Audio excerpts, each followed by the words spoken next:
Hello friends, welcome to our channel. Today we're going to take a look at another horrible case with you. The case of Turpin family. David Turpin was born on October 17, 1961, in Princeton, West Virginia, to Betty and James Turpin. David came from a devoutly religious family and had a relatively normal upbringing. During his high school years at Princeton High School, David participated in various activities, including Bible Club, Chess Club, Science Club, and a cappella choir. David enrolled at Virginia Tech University after graduating from high school to pursue a degree in electrical engineering in Blacksburg, Virginia. Thanks to his exceptional skills in computer engineering, David landed jobs at leading defense technology companies such as Northrop Grumman and Lockheed Martin. Louise Turpin was born on May 24, 1968, in Princeton, West Virginia. She is the eldest of 6 children of Wayne Robinette, a preacher, and Phyllis Robinette, who worked at Walmart and sang in the church choir. The Robinette children's home environment was tense due to frequent conflicts between their parents, which led to harsh treatment. Louise and her sisters were sexually abused by a family member as children. This traumatic experience was a secret kept within the family. According to Louise's younger sister, Elizabeth, Louise played a protective, gentle, kind, and nurturing role.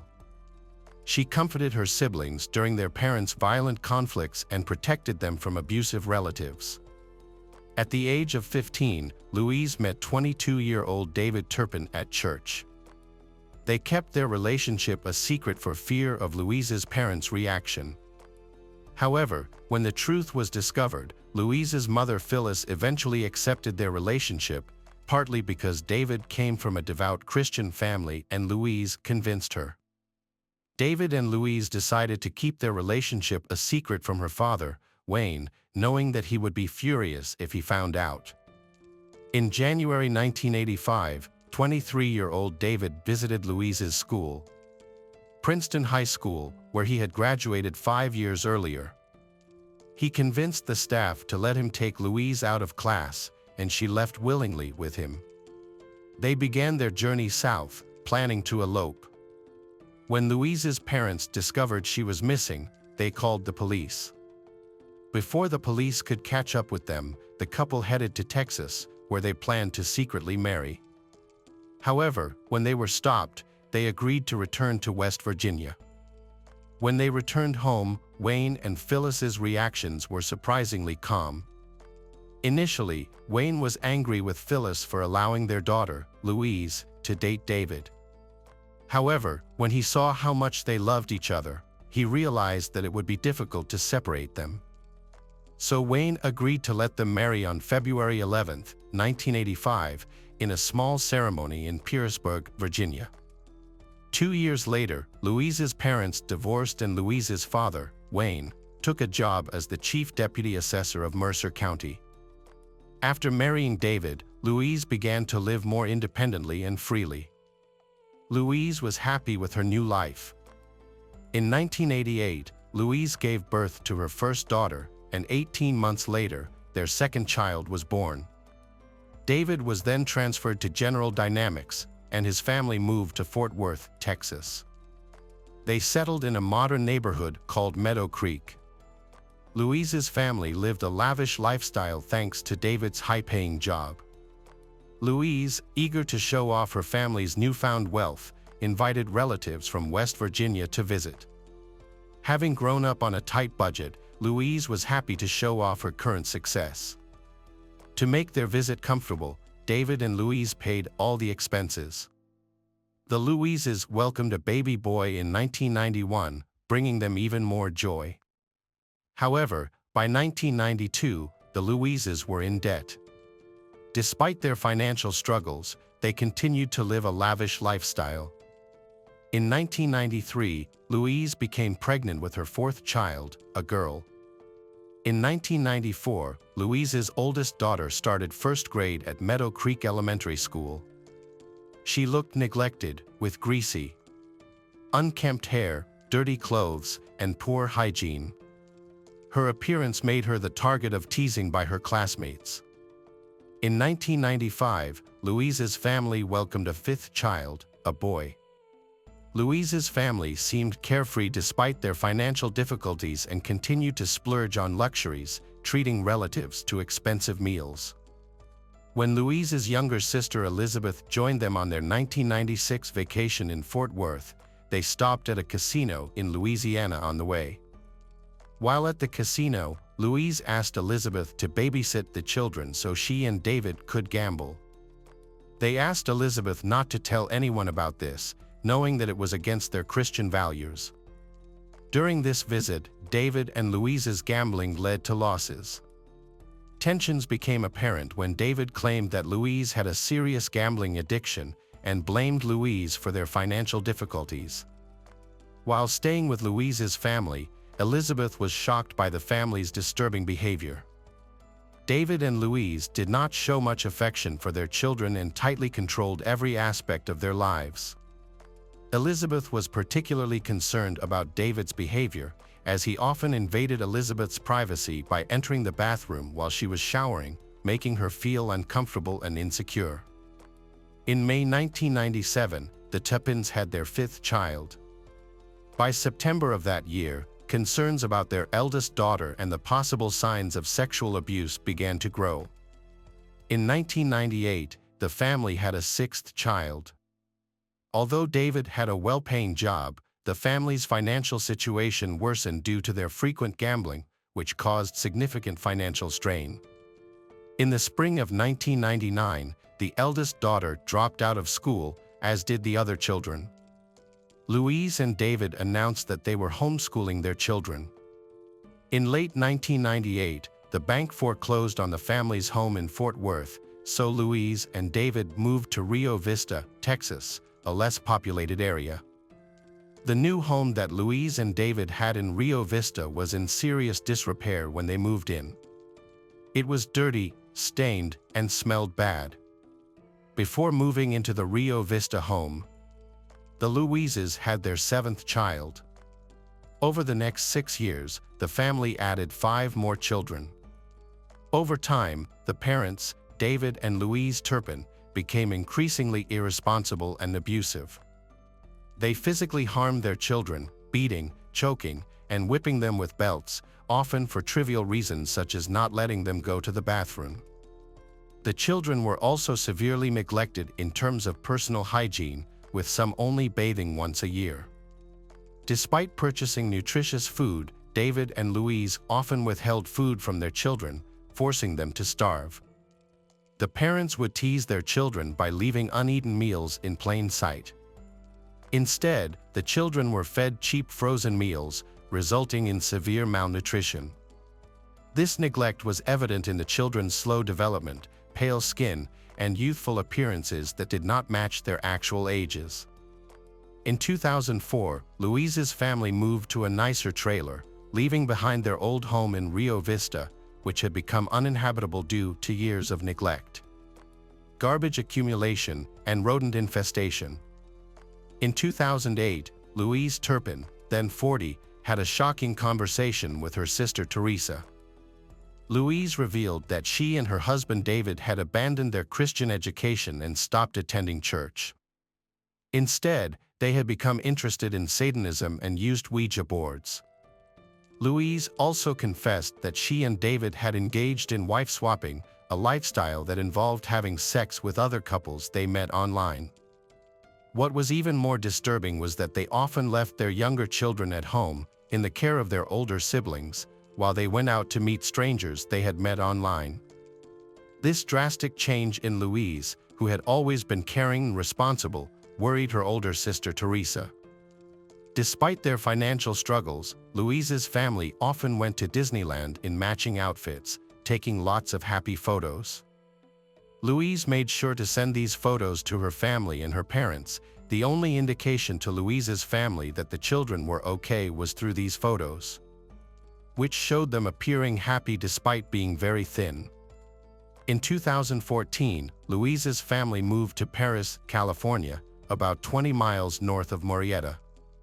By this time, the child abuse had reached an extremely violent level. David and Louise had tied their children to their beds with ropes. If the children tried to escape, the ropes were replaced with chains and locks. The children were locked in the room for around 20 hours a day, forced to endure the stench that permeated the air. In 2015, the family welcomed their 13th and final child. Soon after, the family traveled to Las Vegas to celebrate David and Louise's 30th wedding anniversary. Faced with the horrors of their living conditions, Louise and David's 17-year-old daughter made the brave decision to seek help by reporting the abuse to the police. She climbed out of the window and quickly called the police on the phone. During a tense 20-minute 911 call, she detailed the deplorable living conditions and the countless abuses she and her siblings endured. With photographs of their desperate situation as evidence, she waited for the police to arrive. When police arrived at the scene, they witnessed a horrifying scene: a severely malnourished girl who appeared to be about 10 years old. The girl led police to the front door, where they found Louise. Upon entering the home, police immediately smelled a strong stench that made it difficult to breathe. Despite the strong odor, police continued to investigate and made a horrifying discovery: 3 younger children chained to beds. The home was in a state of extreme disarray, with trash and dirt covering the floor because there was no toilet access. Police quickly took the younger children to Riverside University Medical Center for evaluation and care, while the older children were taken to Corona Regional Medical Center. David and Louise Turpin were arrested on January 14, 2018, for child abuse and torture. Within 4 days, they faced multiple charges. Each of them was charged with 12 counts of torture, 7 counts of abuse, 6 counts of child abuse and neglect, and 12 counts of false imprisonment. David Turpin also faces a separate charge of lewd conduct with a child under 14.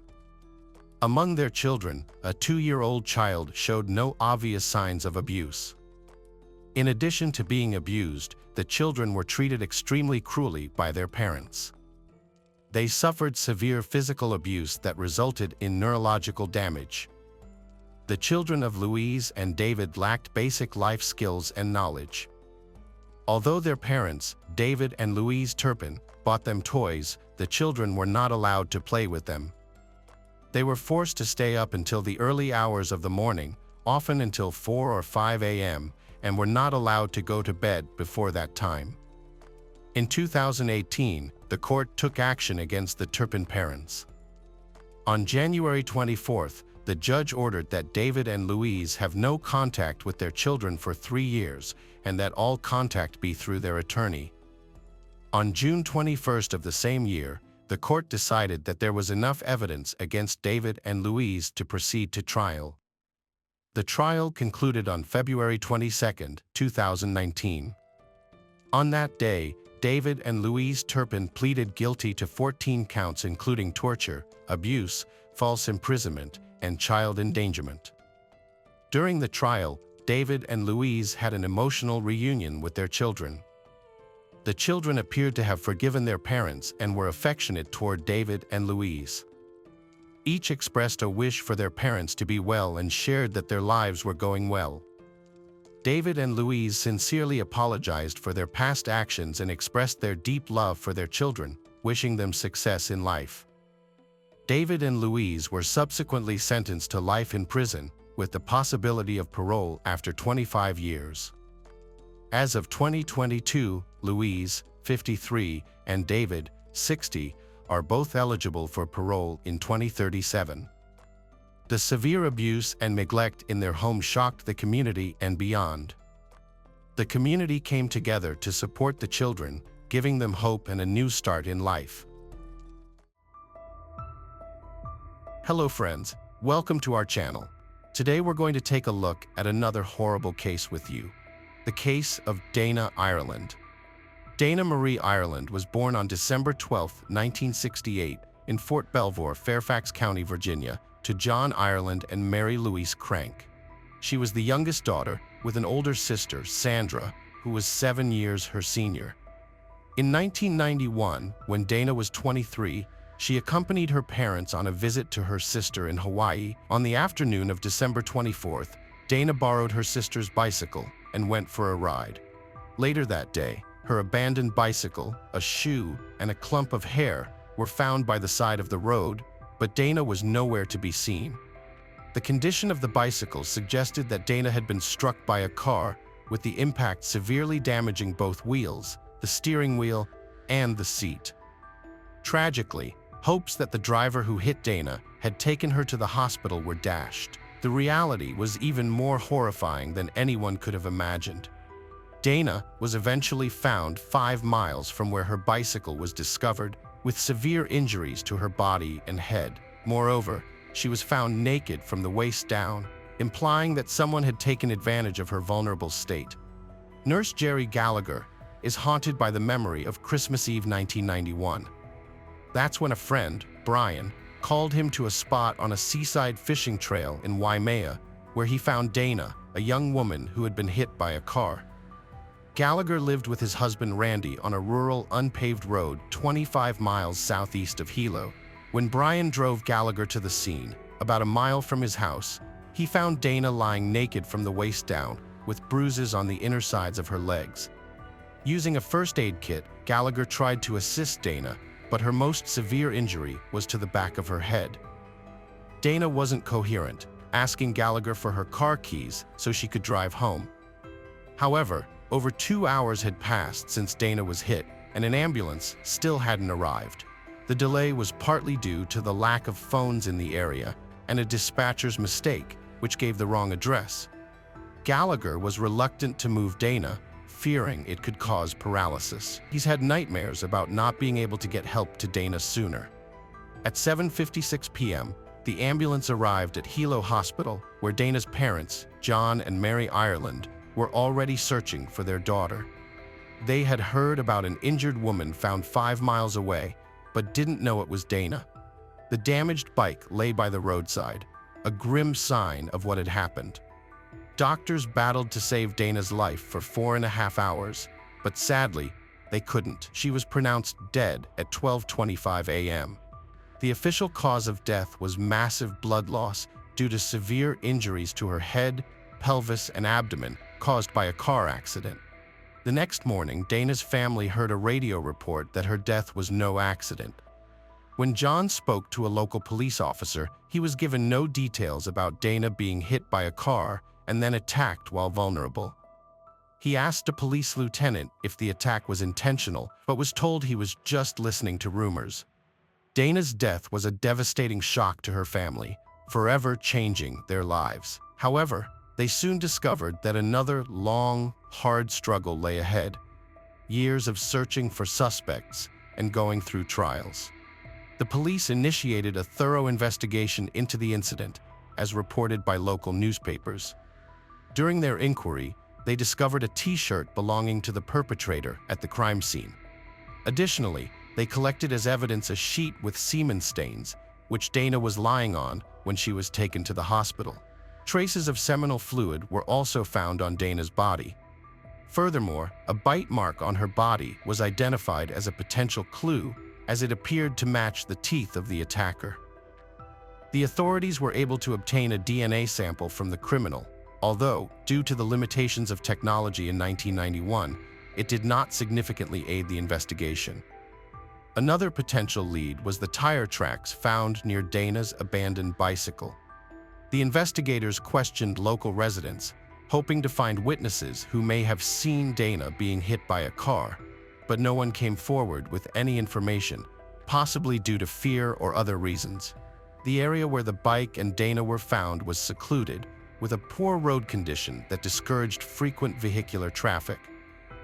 Unfortunately, the lack of witnesses and useful evidence led the investigation to a stalemate. A reward was offered to anyone with information about the case, and the amount increased over time. Despite this, the case remained unsolved until May 1994, when John Gonsalves contacted the Hawaii County Police. Gonsalves was facing several decades in prison for his involvement in a high-profile illegal substances case. but he received a suspended sentence in exchange for providing information about the Dana Ireland case.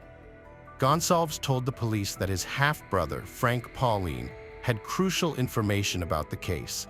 Pauline claimed that his neighbors, brothers Albert Ian Schweitzer and Sean Schweitzer, were involved in the attack on Dana. Pauline alleged that he was present when the Schweitzers ran Dana over, put her in the trunk of a car, and took her to another location.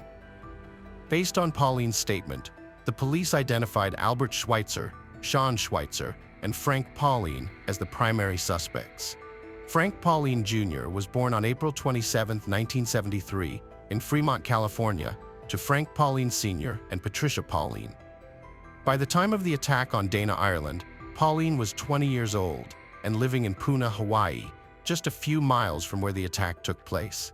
Even at a young age, Pauline had already fathered 3 sons and had a history of criminal behavior, which started when he was just 9 years old and caught in a burglary.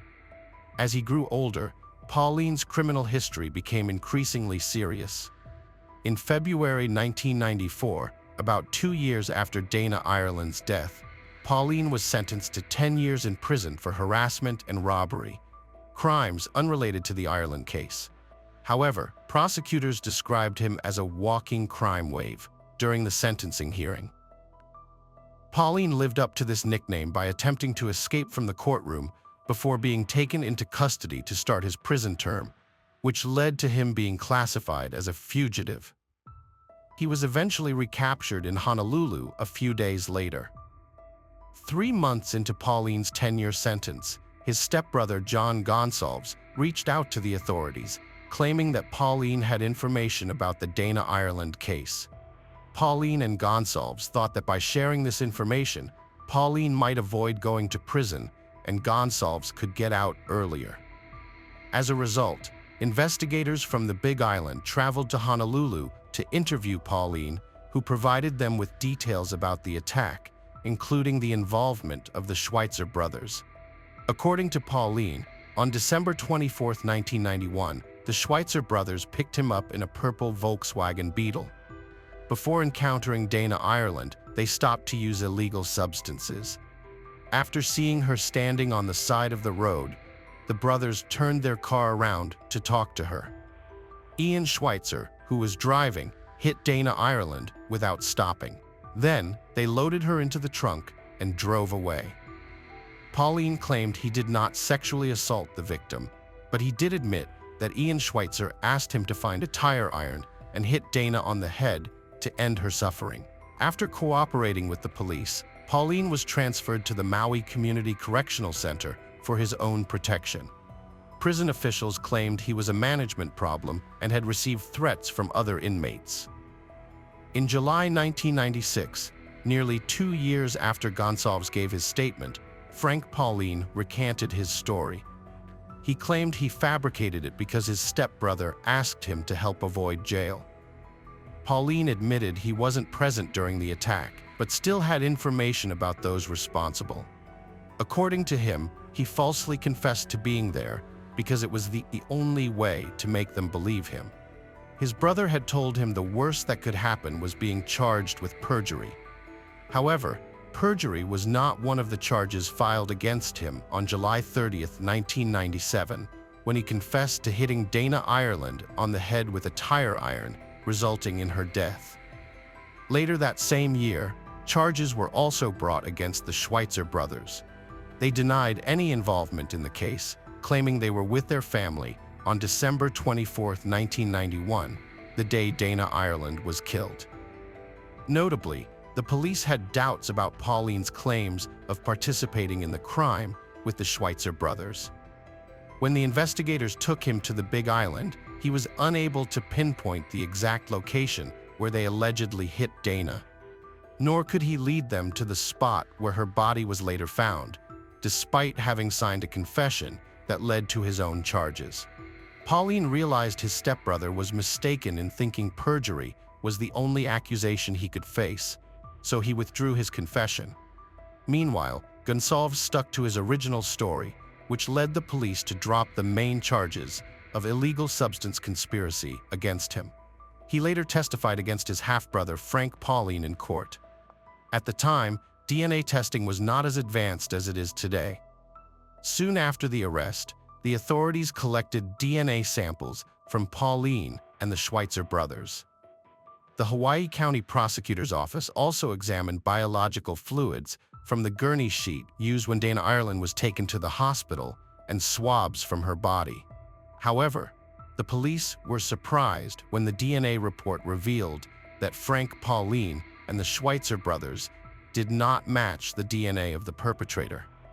Based on these results, the charges against the three men were dropped. The investigation did not stop despite the lack of evidence linking the three men to the crime. Instead, the authorities suggested that someone else might have been involved. Furthermore, other evidence did not implicate these three individuals. For instance, the dental records of the Schweitzer brothers and Pauline did not match the suspected bite mark found on the victim's chest. Additionally, no traces of Dana Ireland's blood or hair were found in Albert Ian Schweitzer's Volkswagen, which he had acquired only a month after her death. It is possible that pressure from the Ireland family, the public, and the media contributed to the subsequent progress of the case. Albert Ian Schweitzer was 20 years old when Dana Ireland died. He had a few minor traffic violations on his criminal record, including resisting an order to pull over and street racing. His brother, Sean Schweitzer, was 16 years old at the time of Dana's death. By the time they were charged in connection with the Ireland case, Sean was 23 years old. Sean had also been charged with fourth-degree assault in a separate incident in which he inappropriately touched a 15-year-old girl when he was 16. He received a 180-day prison sentence and 1 year of probation for that offense. Although the DNA test in the Ireland case was negative, all three suspects had committed infractions at some point, which didn't help to clear their names. 5 days after Frank Pauline gave his initial statement to the police, they searched the Schweitzer family's home. The investigators seized Ian's 1957 Volkswagen Beetle as part of their evidence collection. Although both brothers admitted to knowing Frank Pauline, they denied being with him at the time in question. Sean claimed to have stayed at home on Christmas Eve, while Ian stated that he was either at home or visiting his uncle's house. Ian explained to the police how he acquired his car. Initially, he denied performing any bodywork on the vehicle when he first purchased it. The car was originally purple, but since it wasn't his preferred color, he decided to repaint it yellow. The lawyers for the Schweitzers believed that Frank Pauline accused the brothers due to the long-standing feud between their families. Despite these developments, the prosecutors pressed on. On May 5, 1999, just days before the statute of limitations on some crimes committed against Dana Ireland was set to expire, the police received what they thought was another significant breakthrough in the case. They obtained a statement from a prisoner named Michael Ortiz, who claimed to be an accomplice of Gonzalez. Ortiz had previously shared a cell with the Schweitzers before the police dropped charges against them. In conversations with the authorities, Ortiz alleged that Albert Ian Schweitzer confessed to him about his involvement in the crime. Based on Ortiz's testimony, just 2 weeks later, Frank Pauline and the Schweitzer brothers were rearrested in connection with the Dana Ireland case. This development fueled suspicions and distrust of the authorities among some people, as the new evidence seemed conveniently timed, emerging just a few days before the statute of limitations was set to expire.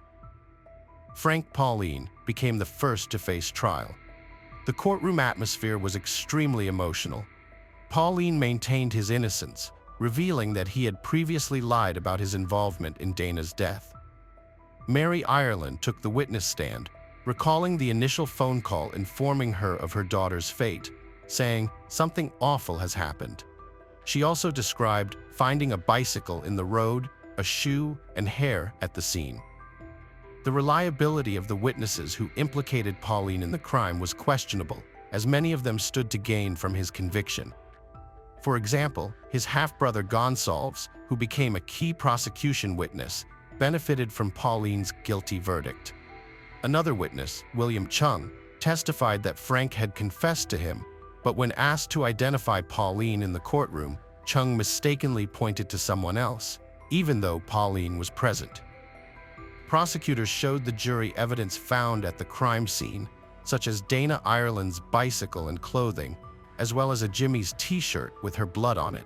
While none of these items had DNA evidence directly linking Pauline or the Schweitzers to the crime, the jury still found Pauline guilty based on the cumulative evidence and sentenced him to 180 years in prison.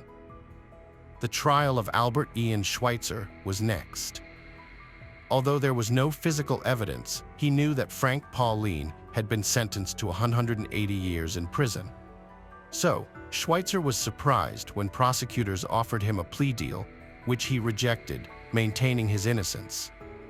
The prosecutor's claim was that Schweitzer's Volkswagen Beetle was the car that struck Dana and then took her to a fishing trail where she was found.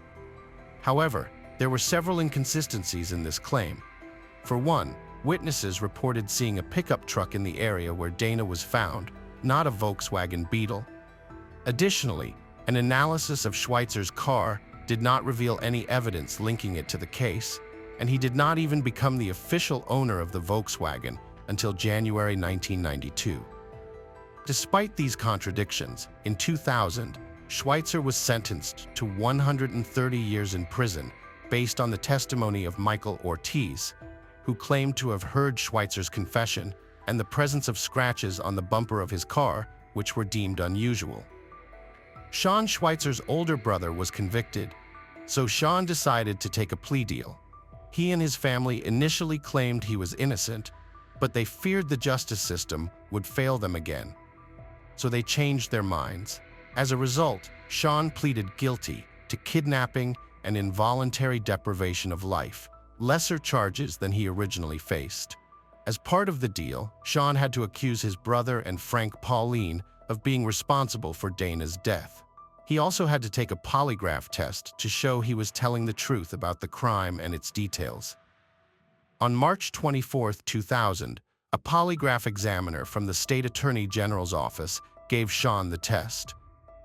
According to court documents, Sean did not pass the test because he lied about his involvement in Dana's death. Despite this, Sean was still offered the plea deal.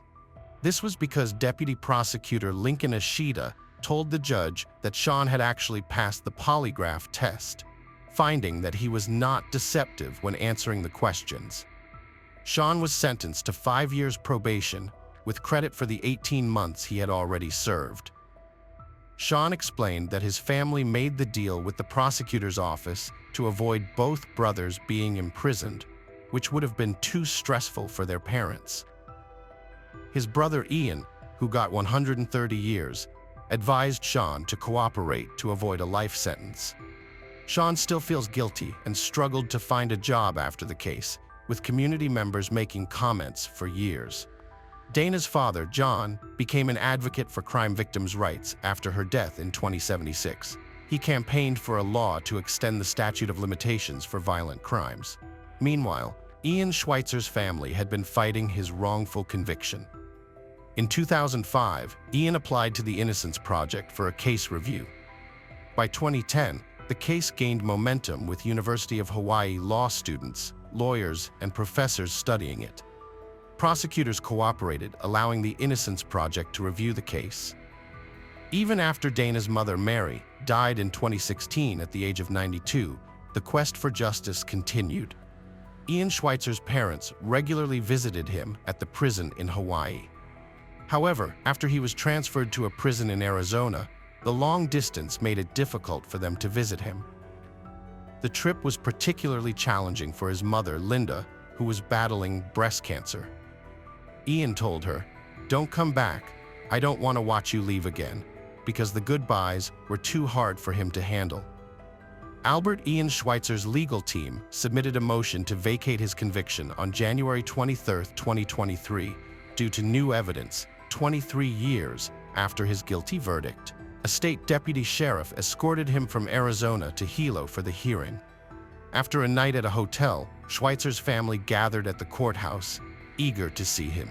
Ian, dressed in an aloha shirt, smiled as he entered the courtroom. His legal team presented new DNA evidence, re-examined using advanced methods, saying technological advancements allowed us to see things we couldn't see in 2000. The authorities initially claimed that the t-shirt contained too much of Dana Ireland's blood, which supposedly made it impossible to detect any DNA from Frank Pauline or the Schweitzer brothers. However, experts from the Innocence Project, utilizing modern technology, were able to distinguish Dana Ireland's DNA from other DNA samples found on the t-shirt. They also discovered seminal fluid and sweat from the armpit on the garment.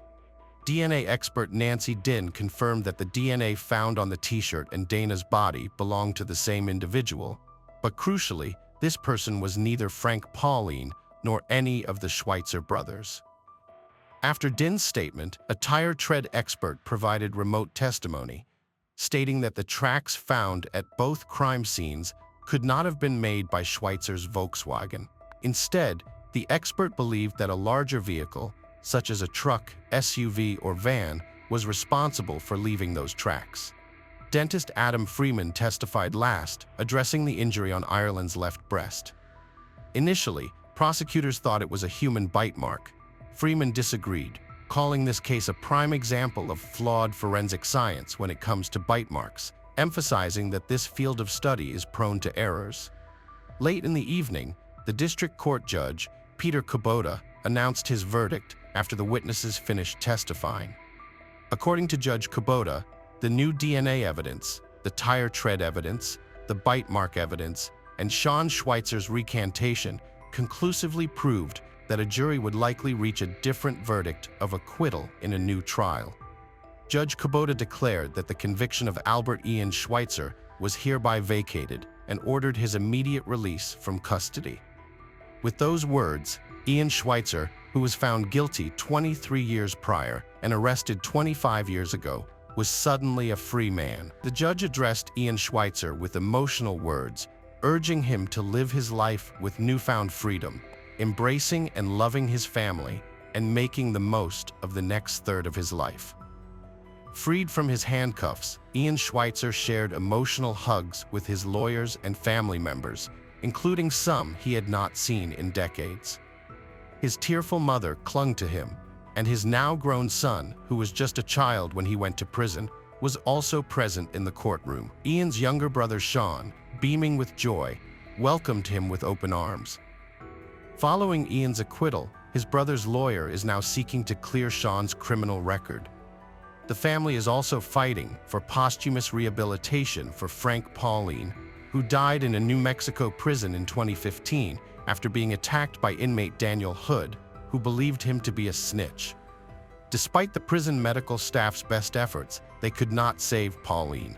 The family's lawyer plans to file a petition for his rehabilitation. Ian Schweitzer has found that readjusting to life outside prison walls is an arduous process. He struggles with anxiety daily, finding it more challenging than expected. However, he may be eligible for compensation for his wrongful imprisonment, which could entitle him to $50,000 for each year he spent behind bars. Although the process is not easy, his lawyers are working to ensure he receives the compensation he deserves. 3 decades on, the Dana Ireland case remains unsolved, and investigators are pinning their hopes on advanced DNA testing and genealogy techniques to finally identify the perpetrator who devastated the Ireland family. Hello friends, welcome to our channel. Today we're going to take a look at another horrible case with you, the case of Kanny Ong. Kanny Ong Lay Kian was born in Malaysia on July 18, 1974, to a close-knit family with one older sister. She shared a particularly strong bond with her parents. In 1995, she moved to the USA to pursue higher education and a career in information technology. It was there that she met Brandon, a US citizen of Singaporean Chinese descent, whose parents had emigrated over 20 years prior. Their initial friendship blossomed into romance, with Brandon becoming a constant source of support and encouragement in Kanny's life. The couple tied the knot in 2001, and Canny seemed to have achieved everything she had ever dreamed of in both her professional and personal life. By 2003, Canny was working as an analyst in San Diego, planning her future with Brandon and hoping to start a family. However, a series of events that year took a devastating turn. Canny's father, Ong Bijang, was diagnosed with cancer, prompting Canny to return to Malaysia to care for him and support her family during this difficult time. On June 1, 2003, Canny arrived in Malaysia with Brandon, who returned to the USA a few days later. Canny remained in Kuala Lumpur, dedicating herself to her father's care at a clinic in the capital. Despite the distance, Canny and Brandon remained close, spending hours on the phone every day, discussing everything from their daily lives to their two beloved cats, whom Canny jokingly scolded Brandon for overfeeding. Their conversations were almost like those of parents discussing their children. Canny's father had undergone a kidney removal surgery, but fortunately, his health was steadily improving, and he was on the road to recovery. This prompted Canny to plan her return to the USA on June 14, 2003. The evening before her flight, on June 13, 2003, Canny organized a farewell dinner at a restaurant situated in a popular mall. She invited her mother, Pearlie, her sister Elsie, and close friends to join her. When Canny and her mother arrived at the restaurant, they were running late because they had struggled to find a parking spot on the street in front of the mall. Canny had to drive into the underground parking lot, which came with a fee. However, her mother's concern was not about the cost, but rather the poor lighting in the parking area. After parking their car, they made their way to the second floor, where the restaurant was located. Canny was thrilled to see her childhood friends, and they had a lot to talk about and catch up on. A few hours into dinner, Canny noticed her grandmother, Pearlie, looked tired. She asked her mother if Pearlie wanted to go home, and Pearlie replied that she had a very busy day ahead, but didn't mind leaving, telling her friends she would be back soon. Canny, her mother, and her sister Elsie then headed to the payment terminal to pay for their parking. The terminal was located on the first floor of the mall, while the parking was underground. As they stood in the queue, Canny realized she had left the parking ticket in the car. She told her sister and mother to stay in line and went down to retrieve the ticket. By the time she returned, the queue had disappeared, but her sister and mother were already gone. After 10 more minutes, Elsie started calling Canny, but the first call went unanswered, and the second one was redirected to voicemail. Something was clearly amiss. Elsie and Pearlie rushed to the parking lot, only to find that Canny's car was gone.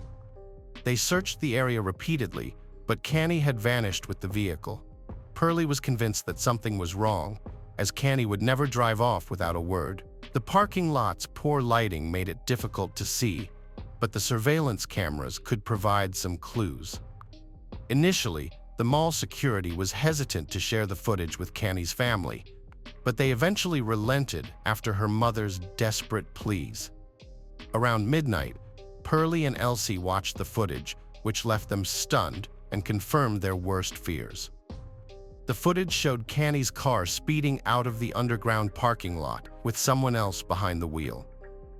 Although the quality was poor, it was clear that the driver was likely a man, and Canny sat beside him in the passenger seat, pressed against the door, trying to keep herself as far away from him as possible.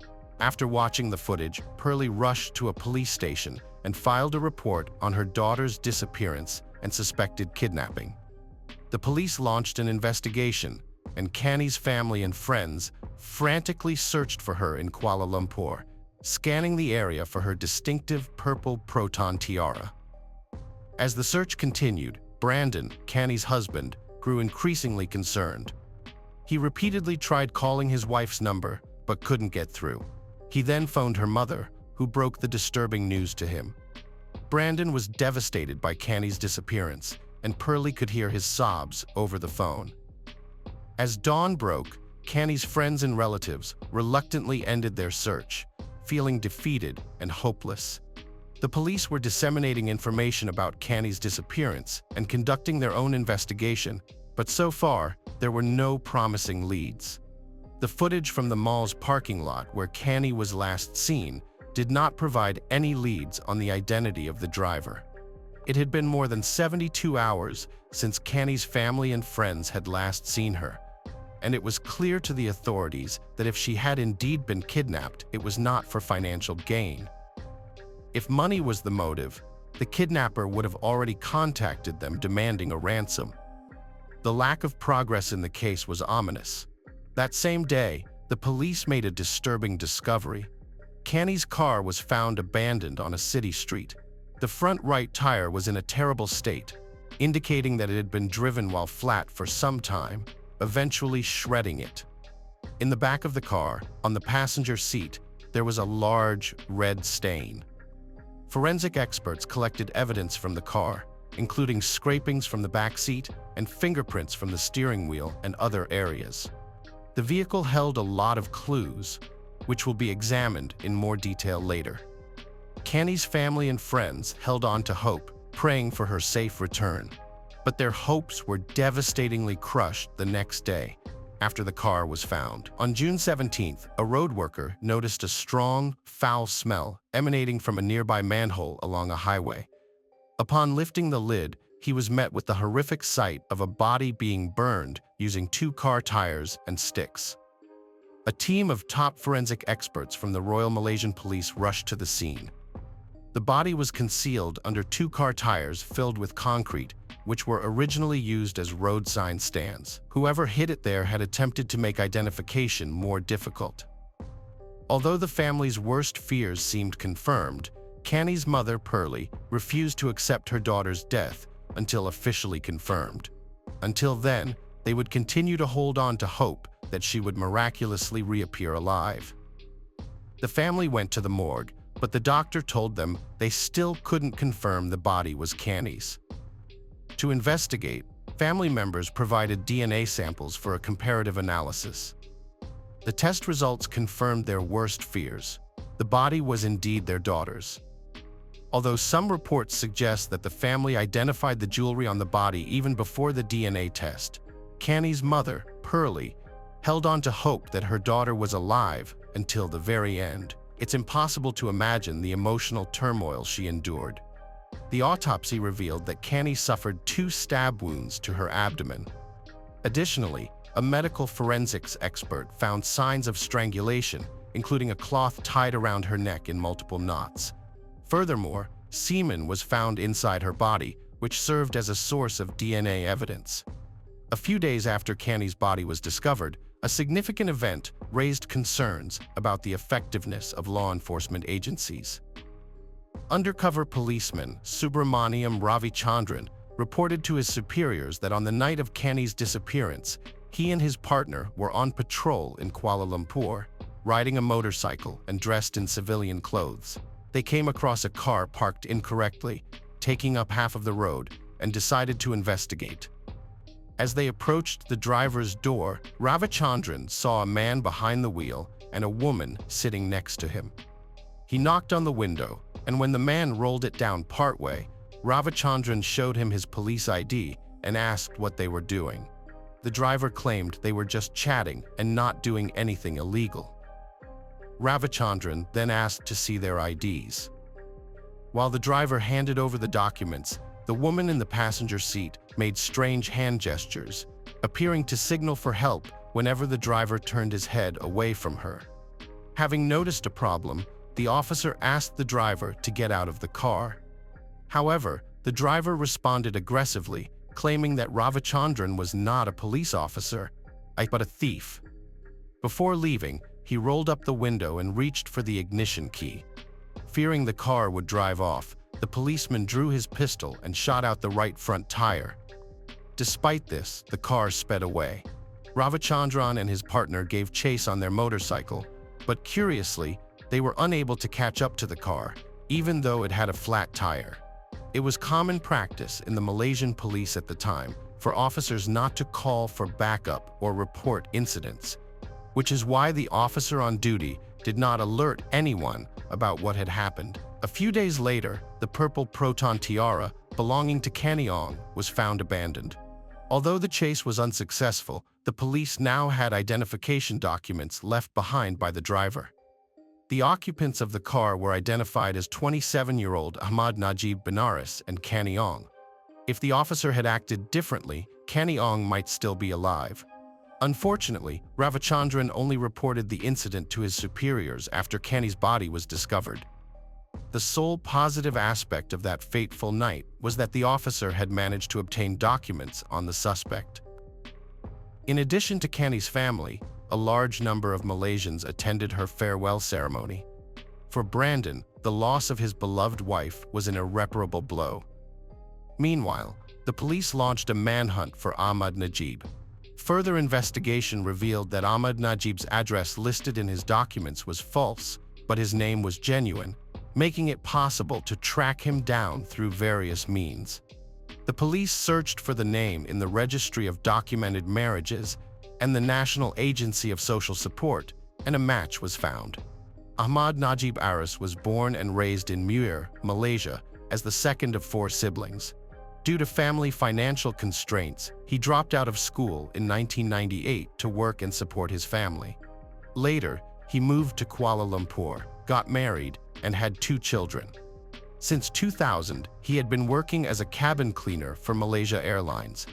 Knowing his wife's name and her workplace, the police started monitoring her. Specifically, she worked at one of the metropolitan banks. After waiting for her shift to end, police officers in plain clothes followed her, thereby discovering her home address.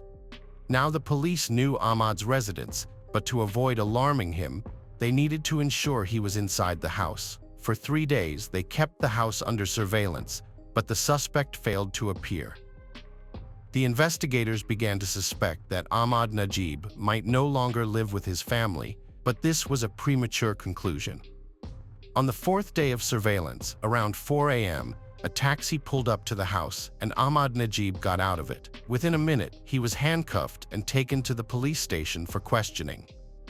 News of the arrest and the suspect's identity quickly spread to the press. Many people who knew Ahmad Najib were shocked to learn that he was responsible for kidnapping and murdering Canny Ong. To them, he appeared to be a devoted husband and caring father of 2, giving the impression of a good person. However, as the investigation unfolded, officers came to realize that Ahmad was not what he seemed. During his initial interrogation, Ahmad remained calm and insisted on speaking only with the head of the Criminal Investigation Division. However, as evidence mounted against him, he began to deny his involvement. The turning point came when he was presented with 2 identification cards that he had given to the duty officer on the night of Canny's kidnapping. Furthermore, the police found bloodstains on his jacket and jeans, which they claimed would likely match Canny's DNA. It was only when Ahmad realized that the officers had irrefutable proof that he finally confessed to kidnapping and murdering Canny Ong. 10 days after the kidnapping, on June 23, 2003, Ahmad was brought to court, where he reaffirmed his confession. In the following days, the police conducted an investigation, during which Ahmad reenacted the crime, showing them all the locations where he had been with Canny and detailing how he forcibly made her have sex with him, killed her, and attempted to dispose of her body. The police found corroborating evidence at the underground parking lot where the crime began. Security cameras had captured Ahmad Najib waiting for his former boss, whom he allegedly wanted to take revenge on, although this motive was never confirmed. Lying in wait, Ahmad saw Canny searching for something in her car and decided to take advantage of the situation. He pushed her into the car, threatening her that if she tried to escape or call for help, she would face consequences. Canny became dazed and complying with his orders, and Ahmad then got into the driver's seat and sped out of the parking lot. Having stopped in an industrial area, Ahmad started harassing Canny. But just then, a plainclothes police officer pulled up to the car. According to Ahmad, he managed to escape the pursuit, and although the officer had his documents, he didn't let Canny go. Later, Ahmad stopped his car on the street to replace a flat tire, which had been punctured by a bullet. As he stopped, he noticed a woman sitting in a parked car nearby. He approached her, asking to borrow a jack to change the tire, but then saw Kenny signaling the woman with her hands, who handed him the jack. Ahmad gave up on changing the tire and drove off immediately. A bit later, Ahmad Najib Aris stopped at an isolated location where he threatened Kenny with a knife and forced her to have intimate relations with him. Afterwards, he drove to another area where he once again forced Kenny to comply with his demands. Both Ahmad and Kenny were in the back seat, and Kenny was pleading for mercy, but instead, he took her life. He then hid her body in a manhole near a highway, drove the car to another location, and abandoned it. It wasn't until 16 hours later that he returned to the scene, armed with a gasoline canister, in an attempt to destroy evidence of the crime. A DNA analysis confirmed that the semen found inside Kenny's body matched Ahmad Najib Aris. His DNA was also found in the car, as were his fingerprints, which provided irrefutable proof of his guilt. The analysis also revealed that the blood found on his jacket and jeans belonged to Kenny. The trial commenced on September 15, 2003, a mere 3 months after Kenny's death. This case became one of the most contentious in Malaysia, garnering significant attention from the media and the public. This high-profile trial drew in not only ordinary Malaysians and journalists, but also individuals seeking to capitalize on the situation, including a surplus of attorneys representing Ahmad. Although Ahmad confessed to his crimes during the investigation, and there was substantial evidence, including DNA evidence, he didn't plead guilty at his first trial. Instead, he claimed that his confession was made under police pressure. However, the judge who took Ahmad's confession shortly after his arrest testified that Ahmad showed no signs of physical abuse and appeared calm and relaxed at the time.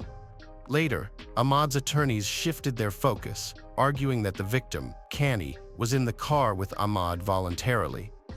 They claimed that Kenny, a black belt in Taekwondo, didn't try to escape, implying that she wasn't being held against her will.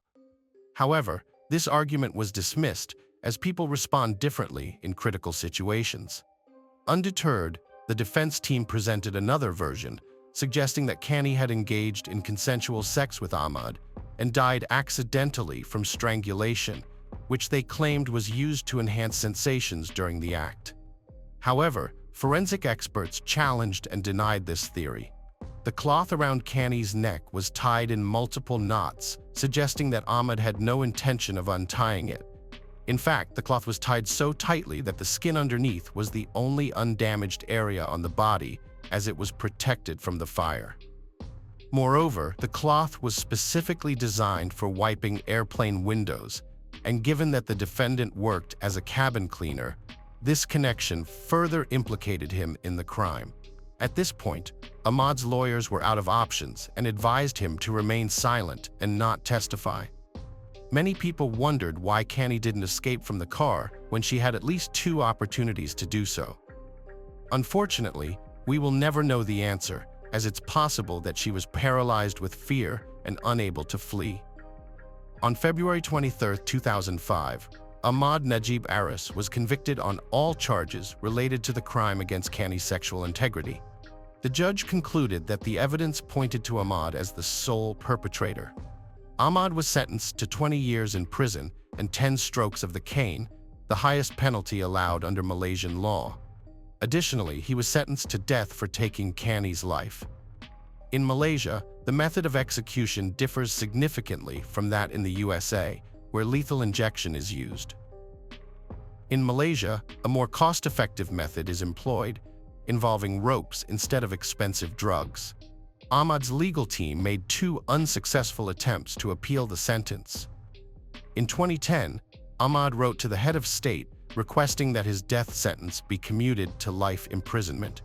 Although he reiterated his claim of innocence in the letter, his request for clemency was denied. On September 23, 2016, more than 13 years after Kenny's death, the 40-year-old Ahmad Najib was put to death, carrying out his sentence. Hello friends, welcome to our channel. Today we're going to take a look at another horrible case with you, the case of Katrina Ashley Edlund Smith. Katrina Ashley Edlund was born on July 16, 1982 to her mother, Vicky. She had two siblings, an older brother named Chad and a younger sister named Miranda, which makes Miranda the youngest child. As a child, Miranda idolized her older sister Katrina. She would often try on Katrina's clothes and use her makeup as she admired and wanted to emulate her. Over the years, the sisters developed a deep bond, eventually becoming more like best friends than siblings. When Katrina was young, her parents separated, and she lived with her mother in Maison Park, Illinois, a bedroom community outside the city. Those who knew her described Katrina as a kind-hearted and fun-loving individual. She cherished the holiday season and took great pleasure in giving gag gifts to her friends and family. Overall, Katrina was a happy and deeply involved member of her church. She had a strong desire to help others and was always willing to offer her time to anyone in need. Katrina was happy, yet she longed to find love. At the age of 20, she met Todd Smith at a bar and thought she had found her Prince Charming. Todd, a successful financial planner with his own business, was a single father of 3 daughters. Despite their differences, the couple quickly connected, and Todd's flexible work schedule allowed them to travel frequently. 3 years into their relationship, Todd proposed to Katrina, and she happily accepted. They planned an intimate ceremony in a local park, and Katrina was over the moon about their future together. She had grown to love her stepdaughters and was eager to build a bright future with Todd. Katrina's mother, Vicky, and her siblings, Chad and Miranda, adored Todd and thought he was a great guy. They trusted him to take care of Katrina and believed the couple was a perfect match. Following their marriage, Katrina and Todd Smith settled in Maison Park, where they started building their life together. On October 20, 2012, Katrina, 30, called her mother, Vicky, and told her she was house-sitting for a friend. During their conversation, Katrina mentioned she would visit her mother for dinner on October 24th and had some news to share. Vicky sensed something was amiss but wasn't sure what it could be. Before hanging up, Vicky promised to cook Katrina's favorite dish, chicken and dumplings. However, she would never get the chance to fulfill that promise, as Katrina disappeared just days after the call, and Vicky would never see her again. At 5 p.m. on October 23rd, Todd Smith contacted 911 to report his wife Katrina's disappearance. Todd told the dispatcher Katrina was house-sitting for a friend and that he hadn't been able to reach her for hours. He said the house was empty when he drove to where she was staying. Katrina's sister and brother, Miranda and Chad, grew concerned when they learned of her disappearance. Chad, who was training with the U.S. Army in Oklahoma, immediately flew to Illinois to help search for his sister. On the night of the 23rd, a concerned local resident contacted the police to report an abandoned vehicle near Rock River, stating that it was not parked on the roadside, but rather in an easement, giving the impression it had been hastily deserted. Upon responding to the scene, the police officers ran the license plate and discovered it was registered to Katrina Smith. Following a thorough examination of the vehicle, the officers found no signs of a struggle or any indication of Katrina's presence. When Vicky, Katrina's mother, learned that her daughter's car had been found abandoned in an unfamiliar area, she was convinced that something terrible had befallen Katrina. To Vicky, it was the only logical explanation. If Katrina's car was in that location, someone must have taken her and left the vehicle there. After Katrina's car was found, her case was reclassified as a missing person, and a large-scale search effort was launched. On October 12th at 11 p.m., Todd Smith was taken to the Winnebago County Sheriff's Department for a formal interview. During the interview, Todd told the detective that he had last seen Katrina on October 22nd. According to Todd, Katrina came home briefly to do her laundry because she had a big job interview scheduled for the next day. While the laundry was in progress, Todd said Katrina left to go to the mall to make a purchase and returned home by 8:30 p.m.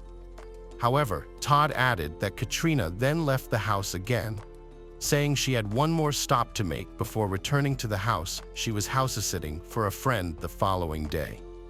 After Katrina was reported missing, Todd made an emotional appeal to the media, pleading for her safe return. Overcome with emotion, Todd broke down in tears as he expressed his desperation to find his wife. Katrina's brother, Chad, who was in Army training in Oklahoma, arrived in Illinois and joined the search effort. At the park, Chad took charge, using his military training to organize the volunteers who had come to search for Katrina. He created a map, divided the volunteers into teams, and assigned them areas to search. Meanwhile, the police also combed the park, using dogs and a systematic search pattern to ensure that no potential evidence was missed.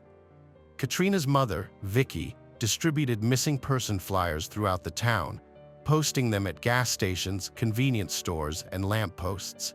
She aimed to raise awareness and inform as many people as possible about Katrina's disappearance. However, overwhelmed by grief and fear of finding her daughter's body, Vicky couldn't bring herself to participate in the search. Chad encouraged Todd to stay strong, urging him to stay focused on finding Katrina during this difficult time. Meanwhile, an officer investigating the area where Katrina's car was found discovered her purse. Further down the road, the officer found more of her belongings, including her cell phone and blood-stained towels, suggesting that someone had been getting rid of her property as they drove away from her abandoned vehicle. The officers conducted a thorough investigation into Katrina's disappearance, seeking to understand every facet of her life. To do this, they explored her relationships outside of her marriage, potential involvement in gambling or drugs, and documented her daily routine. Katrina's friends and family were extensively interviewed, and they all described her as a kind, responsible person who prioritized her responsibilities and avoided dubious activities. According to their testimonies, Katrina was dedicated to her work and had a strong work ethic. She showed no signs of addiction or irresponsible behavior and was known as a devoted spouse and hardworking individual who maintained her integrity. During the search for Katrina, a woman came forward with an intriguing tip. She claimed to have seen a blue vehicle, matching the description of Katrina's car, stopped on a bridge over Rock River on the night she disappeared. The trunk of the car was open, and the woman saw someone kneeling behind it, although she couldn't provide any details about the person's gender or race. The officers suspected foul play might have led Katrina to end up in the river, but they needed more concrete evidence to back up this idea. They decided to investigate further to identify a potential motive for harming Katrina. Although Katrina and her husband Todd seemed to have a happy marriage, the authorities were suspicious of Todd and thought he might be involved in her disappearance, suspecting that there could be hidden conflicts or secrets in their relationship that weren't immediately clear. As the police continued to investigate Katrina's disappearance, they received a tip that led them to a new suspect. They discovered that a local boy had been obsessed with Katrina, an obsession that started earlier that year when Katrina told her friends about a teenage boy from her church who was fixated on her. Allegedly, the boy had spied on Katrina through her bedroom window, and Katrina had become increasingly anxious due to his behavior. However, the voyeurism stopped when the boy left for college. 3 days into the search for Katrina, her cell phone, which was being examined at the crime lab, yielded crucial clues. The phone proved to be a treasure trove of information for the investigating officers. By analyzing Katrina's cell phone, they gained valuable insights into her text messages, including incoming and outgoing calls, pictures, videos, and even her GPS location, providing a detailed record of her activities. The data from Katrina's phone gave the police a wealth of clues, enabling them to build a clearer picture of her activities. They discovered that she was having an affair with a co-worker, Guy Gabriel, which started innocently but grew stronger until they became romantically involved. Detectives' background check on Guy Gabriel showed a disturbing past. domestic violence, and threatening texts to Katrina, demanding she leave her husband Todd for him. With a violent history and menacing messages, Guy became the prime suspect in Katrina's disappearance, suspected of reacting violently when she refused him. Katrina and Todd were believed to have the ideal marriage, making the discovery of her infidelity a shock to everyone. Todd, who had been unaware of his wife's affair until the police investigation, was devastated by the news of her unfaithfulness. During the course of the investigation, Guy Gabriel was questioned by police at their department. While he did admit to having had an affair with Katrina, he denied any involvement in her disappearance and claimed to have been at work on the night she went missing. During their investigation into Katrina's affair with Guy Gabriel, the police uncovered an incident that had taken place 2 weeks prior to her disappearance. According to witnesses, a black Volkswagen Jetta sped through the parking lot of the auto shop where Katrina and Guy worked during their lunch break. The driver, whose face was masked, tossed a stack of flyers through the open sunroof, which scattered at the feet of the employees who had gathered. The flyers contained a derogatory comment about Katrina's relationship with Guy Gabriel, but the identity of the driver remained unknown. When the police interviewed Katrina's hairstylist, she disclosed that Katrina had confided in her about feeling threatened and had expressed a desire to buy a gun for self-protection. Katrina had also shared her concerns that someone was tailing her and had even visited a store to have her phone checked for a potential tracking device. At the police garage, investigators processed Katrina's car as a crime scene and searched for evidence. They used luminol, a chemical that glows brightly when it comes into contact with blood.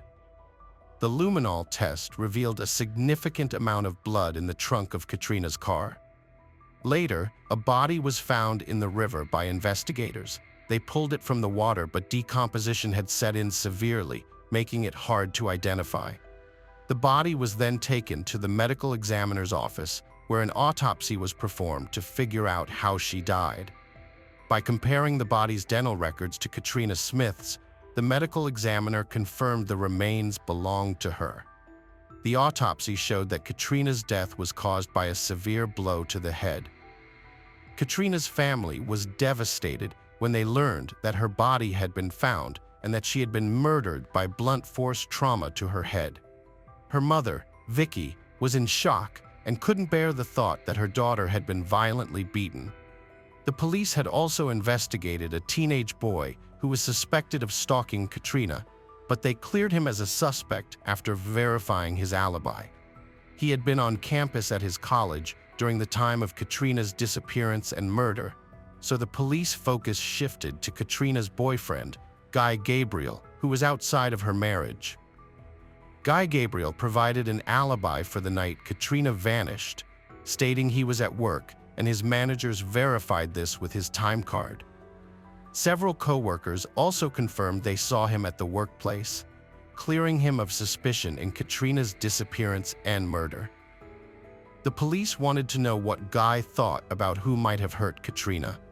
Guy told them that Katrina's husband, Todd, was controlling and that he had warned Katrina to get out of the marriage. According to Guy, Todd's behavior was potentially volatile and could have led to violence. As the police investigated Katrina's marriage to Todd, they uncovered troubling facts. Katrina had told multiple people she wanted a divorce and had met with a divorce lawyer the day before she disappeared. Although she claimed to be house-sitting at a friend's condo, the police found that she had actually moved in due to her separation from Todd. After gathering information and conducting interviews, the police began to suspect Todd of being involved in the mysterious flyer incident at Katrina's workplace. Their suspicion intensified when they discovered that Todd had recently test-driven a black VW Jetta, the same model and color as the car linked to the incident. The timing of these events also raised suspicions, as Todd allegedly took the test drive around the same time the incident occurred. When the police informed Katrina's family that Todd was not only the prime suspect in her murder investigation, but had also been taken into custody, they were shocked and disbelieving. They had grown to love and respect Todd, considering him part of the family. The news left everyone feeling devastated and betrayed. Katrina's mother, Vicky, was particularly affected, as the realization that her son-in-law could be responsible for her daughter's murder made her physically ill. She had always trusted and respected Todd and could not imagine that he was capable of such a heinous crime. The police discovered that Todd's financial investment company was facing legal troubles, which shed light on his financial situation. As Todd was unemployed, Katrina was the primary earner for the family. This led the police to suspect that Todd may have had a motive to murder his wife, as he would gain control of the family's finances if she left him and their daughters. To gather evidence, the police obtained a search warrant for the couple's home. During the search, investigators found a baseball bat in the garage with traces of blood on it. The bat's discovery was significant, as Katrina's injuries were consistent with blunt force trauma, suggesting it could be the murder weapon. The investigators took a DNA test to confirm their suspicions about it. The test results showed that Katrina's blood, which established a strong link between the murder weapon and the victim. Additionally, the investigators found a large area under the car that had been thoroughly cleaned, indicating that someone had tried to remove evidence. Closer examination revealed that the blood stains found under the vehicle matched Katrina's DNA profile, providing further evidence. 30 days after Katrina Smith's murder, her husband, Todd Smith, was arrested and charged with her murder, bringing relief to her family. Todd's trial began on January 11, 2017. The prosecution presented its case to the jury, reconstructing the events of the night Katrina was murdered. It emerged that Katrina had recently consulted a divorce lawyer to discuss her marital issues, which became a key point for the prosecution. They argued that Katrina's decision to seek legal help was evidence of a troubled relationship, which motivated Todd to commit the crime. According to the state, Katrina went to Todd's house to do her laundry in preparation for a job interview she had scheduled for the next morning. During this visit, the prosecution claimed that Katrina made it clear to Todd that their marriage was truly over. The prosecution argued that this declaration led Todd to react violently. While Katrina was in the garage, the state alleged that Todd, in a fit of rage, grabbed a baseball bat and mercilessly beat her to death. After making sure Katrina was dead, Todd allegedly moved her body into the trunk of her car. He then drove to a remote location called Rock River, where he disposed of her body by throwing it off a nearby bridge. Following the disposal of Katrina's body, Todd abandoned her car on the side of the road and walked back home to wash away any evidence. He got rid of her cell phone and the bloody towels he had used to clean up. The jurors found Todd guilty and sentenced him to 55 years in prison. Hello, friends. Welcome to our channel. Today we're going to take a look at another horrible case with you, the case of Jonathan Hoffman. Jonathan Hoffman was born in Michigan in 1994 to Jennifer and Michael Hoffman. His sister Jessica was born 3 years later, and from a very young age, the two siblings formed an unbreakable bond and shared a special connection that would last a lifetime. However, Jonathan's parents, Jennifer and Michael, faced significant struggles in their marriage, and their frequent fights often forced them to leave Jonathan and Jessica in the care of their grandmother, Sandra. Sandra, Jennifer's mother, played a crucial role in the lives of her grandchildren, providing a safe, loving, and nurturing environment for them. The children cherished the time they spent with their grandmother, who offered them a sense of stability in an otherwise tumultuous upbringing. In 2008, after years of turmoil, Jennifer and Michael divorced when Jonathan was a senior at Farmington Central High School. Following the divorce, Jennifer made the difficult decision to relocate the family from Michigan to Arizona. This move was particularly hard for Jonathan, who was forced to leave behind the only life he had ever known, including his friends, familiar surroundings, and the comfort of his childhood home. The situation rapidly deteriorated for Jonathan and his family after they moved to Arizona. Not long after their relocation, his younger sister Jessica fell critically ill. Medical tests revealed a tumor in her brain, prompting urgent surgery to remove it the very next day. Although the operation was a success, it entailed a lengthy convalescence, and Jessica spent an entire month recovering in the hospital. Throughout this period, Jennifer dedicated herself fully to her daughter's recovery, neglecting her own needs in the process. This left Jonathan feeling abandoned and lonely, forced to navigate the challenges of adolescence in a new state without the emotional support of his mother and sister. Recognizing the strain Jonathan was under, his grandmother Sandra reached out to Jennifer, deeply concerned about her grandson's well-being. Believing familiar surroundings and old friends would bring Jonathan solace, Sandra suggested he return to Michigan to live with her and her husband Fred.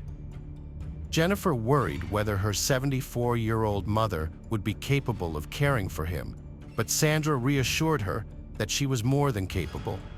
1 month after the Hoffman family's move to Arizona, Jonathan returned to Michigan and moved in with Sandra and Fred. The homecoming brought Jonathan immense joy and relief midway through his senior year of high school. Thrilled to be back among friends and family, he felt a sense of comfort and belonging he had missed in Arizona. His friends recall that Jonathan was initially shy, but once he opened up, he was a lot of fun and loved to make people laugh. With a zest for adventure, he was always up for trying new things. Although Jennifer deeply missed her son, she embarked on the journey to Michigan to spend 2 weeks with him. During her visit, she was dismayed to discover that Jonathan had been smoking marijuana. However, Jennifer viewed this as a typical phase of teenage experimentation and was confident it didn't involve harder substances. With a heavy heart, Jennifer bid farewell to Jonathan, confident that he would be in good hands with his grandmother. But little did she know, Jonathan was in grave peril, and it was at the hands of his grandmother, Sandra. On May 19, 2017, at 5:27 p.m., Jonathan Hoffman made a frantic 911 call, his voice trembling as he relayed to the dispatcher that his grandmother had shot him and he was dying. The dispatcher sprang into action, swiftly dispatching police and paramedics to Jonathan's residence. As she spoke to him, she tried to reassure him that help was on the way, her voice steady amidst the chaos and fear in his. Suddenly, an ominous silence fell on the line, and for a moment, the dispatcher feared the connection had been dropped, or worse, that Jonathan had succumbed to his injuries. But then, just as her heart sank, she heard a barrage of gunfire erupt from the phone, followed by a pained cry. Jonathan yelled, "Ow!" as his voice cracked with terror, telling the operator that his grandmother had shot him again. The West Bloomfield Township Police Department officers responded swiftly to the scene, arriving at Sandra Lane's house at 5:33 p.m. As they approached, the sound of gunfire echoed from within the residence. Trained to handle such situations, the officers didn't hesitate, taking necessary precautions to ensure their safety. They positioned themselves behind their patrol vehicles, using them as cover from their vantage point. Observing a woman moving inside the house, they issued clear, direct commands, ordering the individual to put their weapon on the ground. After a tense moment, the officers heard the sound of a gun being secured, and with the assurance that the person inside had put the firearm away, they entered the residence. When the police made it inside the home, they found 74-year-old Sandra Lane standing before them, a Glock 17 .40 caliber handgun at her feet. Sandra repeated several times in an eerily calm tone that she had murdered her grandson, stating the disturbing sentiment as fact. One of the police officers asked Sandra why she had killed her grandson, but she remained silent, offering no explanation. 2 minutes after the police arrived, Sandra was handcuffed and placed in the back of a patrol vehicle. Officers entered her home to find the victim, whom Sandra claimed was her grandson, 17-year-old Jonathan Hoffman. Inside the home, the air was thick with smoke, making it difficult to see through the haze as they ascended the staircase. They reached the landing where Jonathan lay motionless, face down on the hardwood floor, dressed in gym shorts and socks. The young man's body was riddled with gunshot wounds to his upper torso. Despite the severity of his condition, the medics managed to detect a faint pulse. With urgency, Jonathan was rushed to Botsford Hospital, where a team of medical professionals worked tirelessly to stabilize his condition. However, their efforts ultimately proved futile, and after 30 minutes of intense medical intervention, he was pronounced dead. After the ambulance rushed Jonathan Hoffman to the hospital, police secured Sandra Lane's home as a crime scene. The three-level residence was a labyrinth of violence and blood, with nearly every room telling a grim tale. Crime scene investigators arrived, meticulously combing the area for clues to unravel the shocking events. As they descended the basement staircase, they were struck by footprints in the blood-stained floor, crucial evidence carefully preserved. Deeper in the house, the team found 10 bullet casings scattered throughout, each one collected and analyzed. One investigator discovered a bullet hole in the drywall, and the search for more evidence led them to the second floor, where a gun case filled with ammunition was found. While gathering evidence, investigators took extra care to photograph Sandra, capturing her face, arms, and hands as she sat in the patrol car. Sandra became overwhelmed, tears streaming down her face.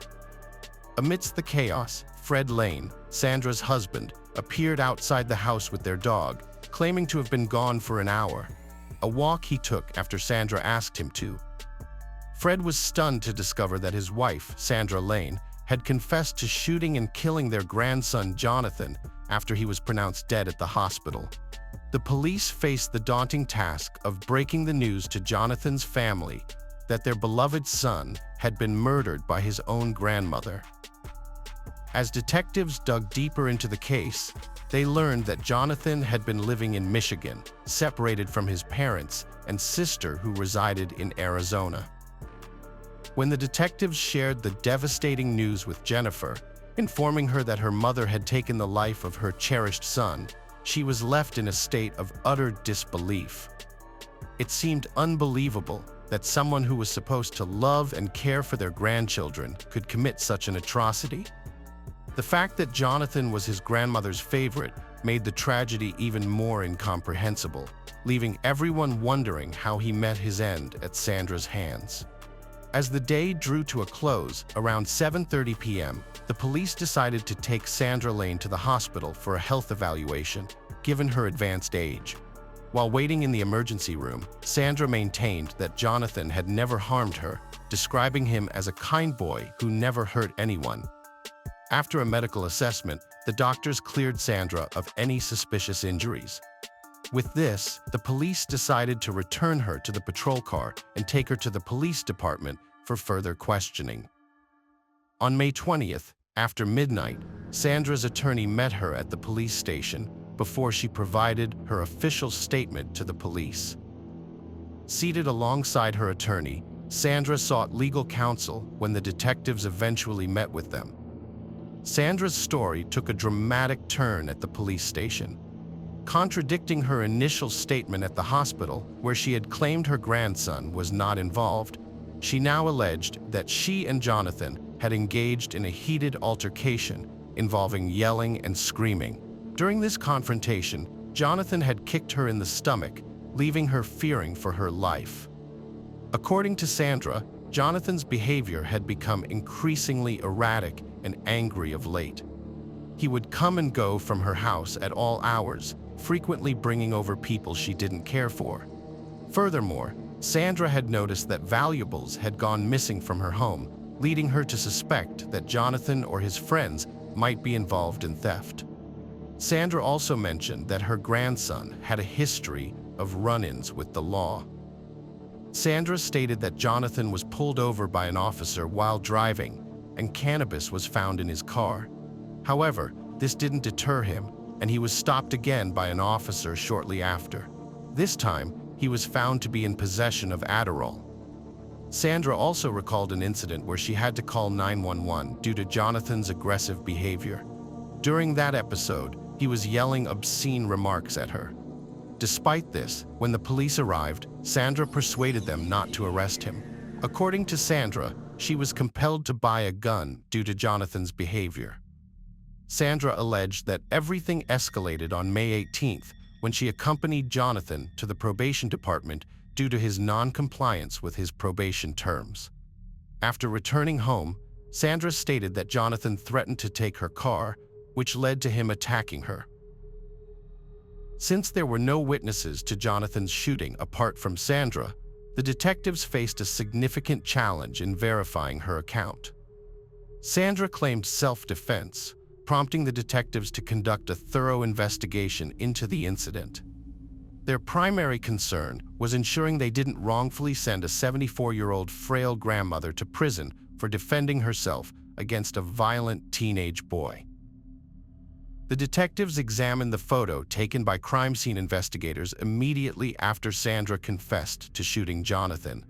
However, upon reviewing the evidence, they found no signs of violence on Sandra, not a single scratch, which would be expected if she had indeed been in a physical struggle. During her court arraignment, the judge ruled that Sandra should be held on bond while awaiting trial at the correctional facility. Paul Walton, the prosecutor on the case, believed the 911 call made by Jonathan clashed with Sandra's self-defense claim. Upon listening to the call, Walton noticed a significant 2-minute and 51-second silence before Sandra fired another shot at Jonathan. Based on his observations, it seemed clear that Jonathan was already severely injured and no longer posed an immediate threat to Sandra. However, Sandra's defense team presented a contrasting argument. They countered that Jonathan still posed a threat despite his injuries. The defense highlighted a portion of the 911 call where Sandra yells, "Let go," implying that Jonathan was still attacking his grandmother, even in his injured state. The defense argued that Sandra was simply an innocent and loving grandmother. They pointed to the end of the 911 call, where Sandra can be heard instructing her bleeding grandson to lie down and promising to get him water, as proof of her compassionate nature. According to the defense, these statements revealed Sandra's true character as a caring and empathetic woman. Prosecutor Walton was perplexed by Sandra Lane. Was she a doting grandmother forced to make the ultimate sacrifice in a desperate situation, or a ruthless killer who stalked her own grandson, callously ending his life in the woods?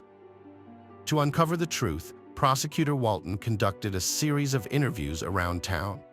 The testimonies uniformly portrayed Sandra as an ordinary, kind-hearted grandmother. She regularly visited the local salon, actively participated in her synagogue, taught Sunday school, and volunteered her time. Her generosity and affluence were also well known.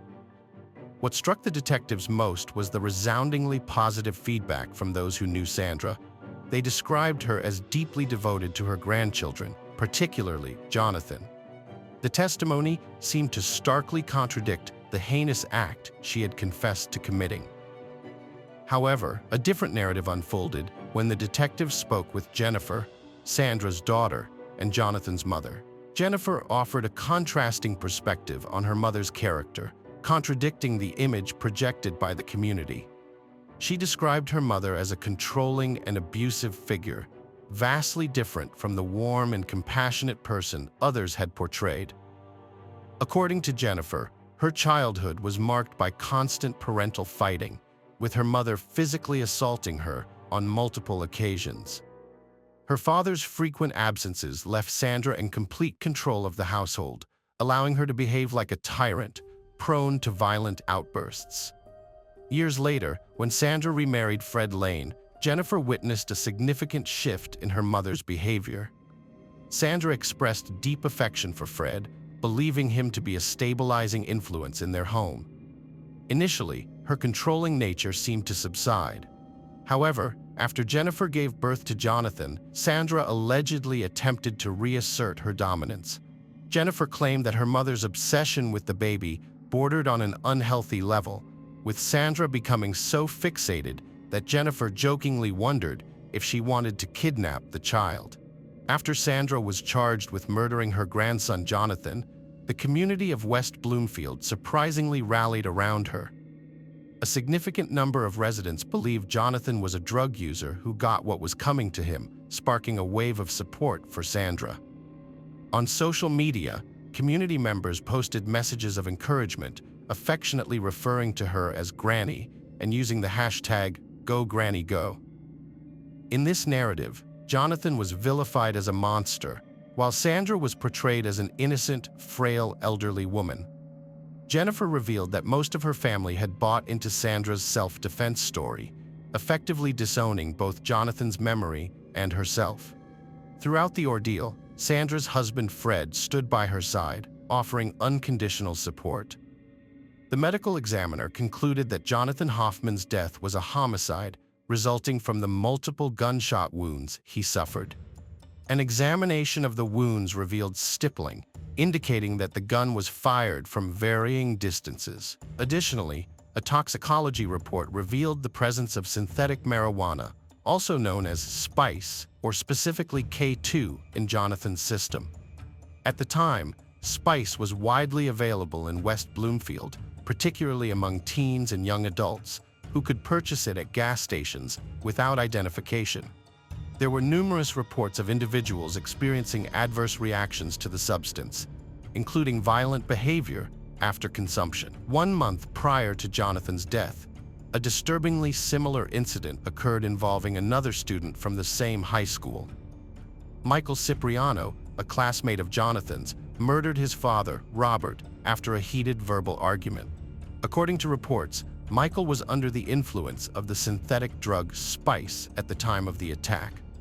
Jonathan's sister, Jessica, harbored a deep affection for her brother, but she was also aware of his emotional instability and occasional violent outbursts. Despite her reluctance to consider it, she couldn't shake the suspicion that her brother might have harmed their grandmother, leading her to ultimately shoot and kill him. 2 months after her arrest, Sandra was arraigned in circuit court and indicted on 2 additional charges: possession of a firearm and committing a felony. Furthermore, she faced a distinctive charge known as open murder, which is only applicable in select states such as Nevada and Michigan. This unique charge encompasses both first and second-degree murder. Prosecutor Paul Walton was concerned that the jury might hesitate to convict a grandmother of premeditated murder, so he opted to present the jury with a broader range of options.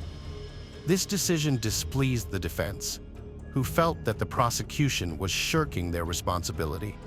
In 2013, Sandra Lane faced trial for the murder of her grandson, sparking widespread national outrage. Many directed blame at the boy's mother, Jennifer, for sending him to Michigan to stay with Sandra.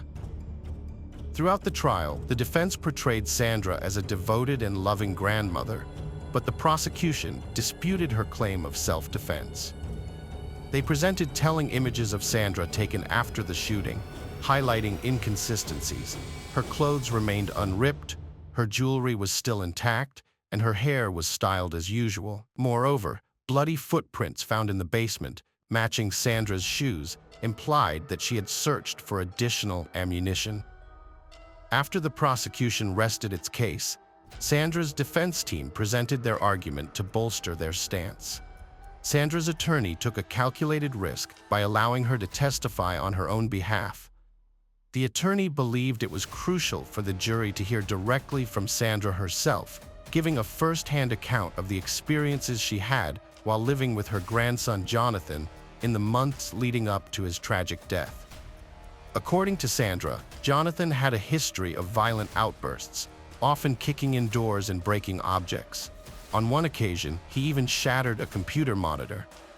On the day of the incident that ultimately led to Jonathan's death, Sandra alleged that he struck her in the head, leaving her feeling threatened and terrified.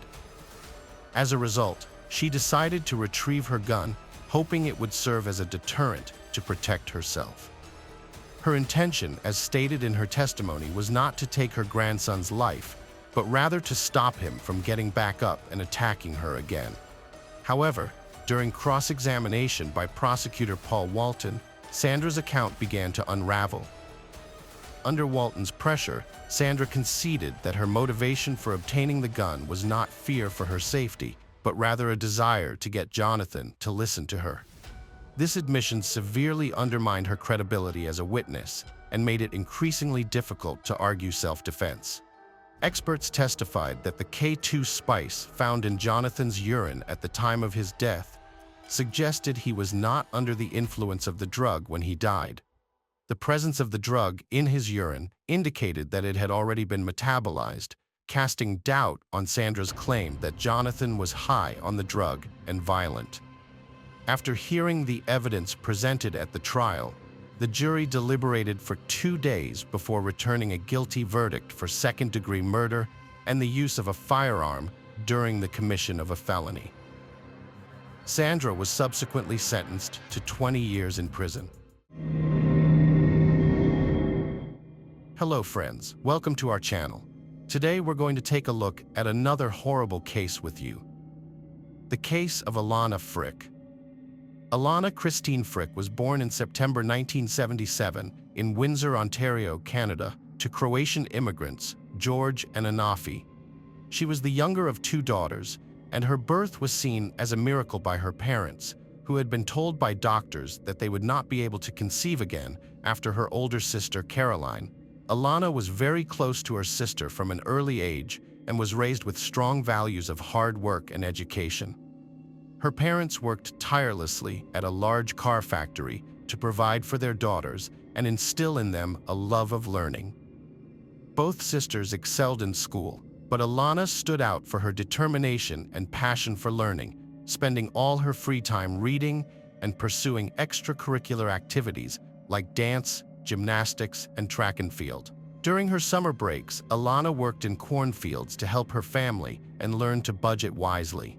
She excelled in math and science, and by high school, she had set her sights on a career in medicine. She graduated as the top student and enrolled in a prestigious medical university without issue. It was during high school that Alana began dating Matthew Ryan, who was also studying medicine. Their romance lasted throughout their university days, but after graduation, Alana decided to continue her studies in Ottawa's university residency program, while Matthew settled for a job at a local hospital. Despite the distance, Alana and Matthew's relationship continued until nearly 2002, during which time they even planned to marry. However, they eventually decided to remain friends. By then, Alana was interning at one of the country's top clinics and was working towards earning a doctorate, while Matthew's career had stalled. In February 2003, Alana experienced love at first sight while working a night shift at the hospital. She walked into the staff room and noticed a new colleague, Mohammed Shamji, who instantly captured her attention. Mohammed was a year older than Alana and a resident in the neurosurgery department. Coming from an esteemed family of medical professionals, Mohammed was born and raised in Ottawa.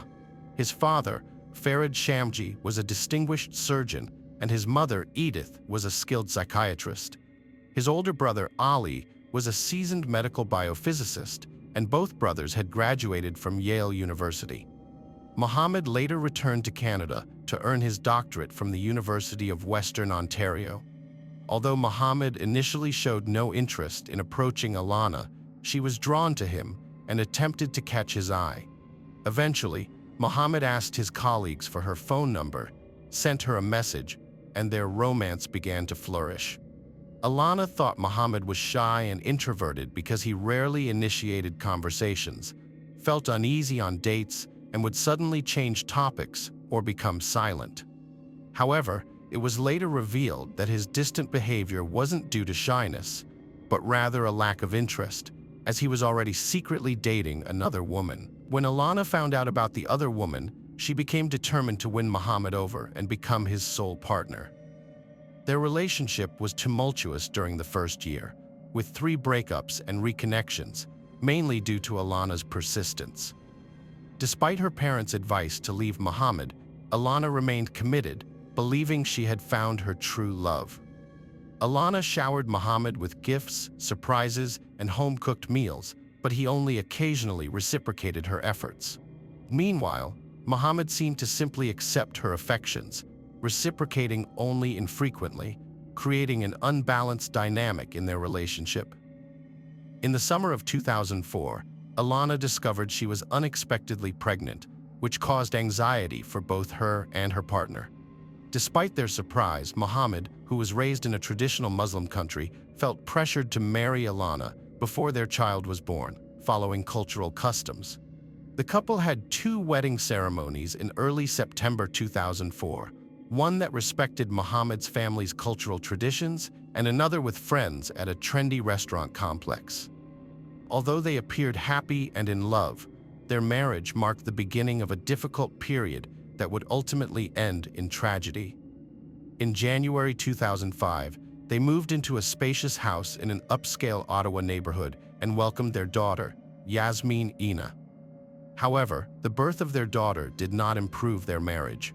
Muhammad prioritized his career and education, neglecting his wife and newborn daughter. Moreover, he openly expressed his disappointment at not having a son. After having her baby, Alana took maternity leave to care for her child and manage the household. However, this led to tension with her husband, who would come home from work and isolate himself in his office, hardly spending time with Alana and their daughter. As time passed, he grew increasingly anxious, irritable, and critical, often belittling Alana's appearance, refusing her cooking, and even calling her stupid and useless. Despite her struggles, Alana kept her family problems private, not even sharing them with close friends or her parents. However, one day, while talking to her mother on the phone, her husband came home in a bad mood and began insulting Alana, which her mother overheard. Her mother tried to defend her, but her son-in-law shifted the blame to Alana, claiming she was responsible for their failing marriage. Alana's mother advised her to file for divorce and leave the abusive relationship, but Alana refused, insisting that she loved her husband and could handle the situation herself. Alana remained silent about Muhammad's physical abuse because the verbal abuse had become routine for him. However, the situation escalated in the summer of 2005 when Muhammad, in a fit of rage, punched Alana in the face, breaking her nose. Alana, holding her baby, fled to friends and reported the domestic violence to the police. She also decided to divorce Muhammad and leave him for good. Surprisingly, Muhammad began pleading with Alana to return, promising to never hit her again, raise his voice, or engage in any form of abuse. He claimed he would change and make their family life perfect, controlling his emotions. While Muhammad appeared genuinely remorseful, his actions were motivated by self-interest. As a young neurosurgeon, he was about to enroll at Duke University to pursue his doctorate, and a criminal conviction would jeopardize his promising medical career. Muhammad's primary concern was his own future, but he managed to convince Alana to drop the charges and file for divorce. She even agreed to follow him to North Carolina, where he would continue his studies and earn a degree. After a period of turmoil, Muhammad and Alana's family life became more stable. Muhammad was accepted into a competitive biomed engineering program, a significant achievement. Alana, meanwhile, enrolled in a master's program at Duke University, where she received a scholarship to cover her tuition.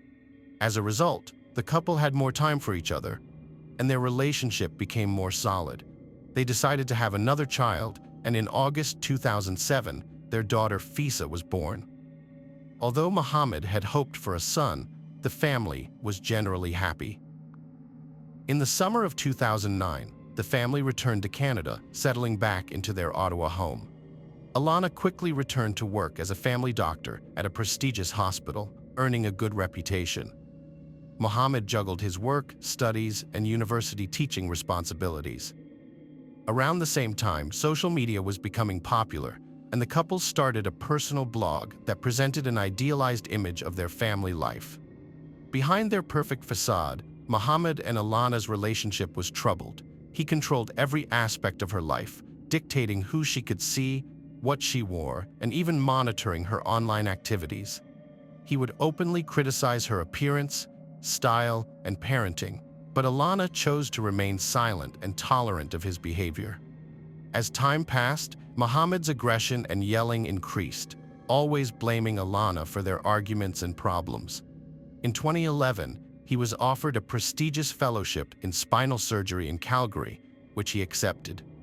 However, he moved without his family, leaving them behind in Ottawa, and they were forced to maintain a long-distance relationship for over a year. During a visit home, Muhammad left his laptop on, and Alana discovered a message on his social media from a woman, implying a romantic involvement. When Alana confronted him directly, he admitted to having an affair and didn't deny it. This revelation was a devastating blow to Alana, and she considered divorcing her husband again. Her family thought she wouldn't forgive him this time, but surprisingly, Alana gave her family another chance. Muhammad promised to end the affair and start fresh in Toronto, where he had received a prestigious job offer. Muhammad and Alana had a third child, Marius, in 2013, hoping to strengthen their family. However, Muhammad's behavior towards Alana didn't change, and he continued to focus on his medical career, becoming a respected neurosurgeon. Alana also advanced in her career, but tension between them grew. During a family ski vacation, Muhammad's abuse resumed, leaving Alana with a deep cut on her arm that required stitches. Initially, she claimed it was a skiing accident, but later confided in her friend that it was from an argument over another affair. Alana overheard a private phone call between her husband, Muhammad, and his mistress. When she confronted him about it, he physically abused her. A friend advised Alana to divorce Muhammad, but she refused.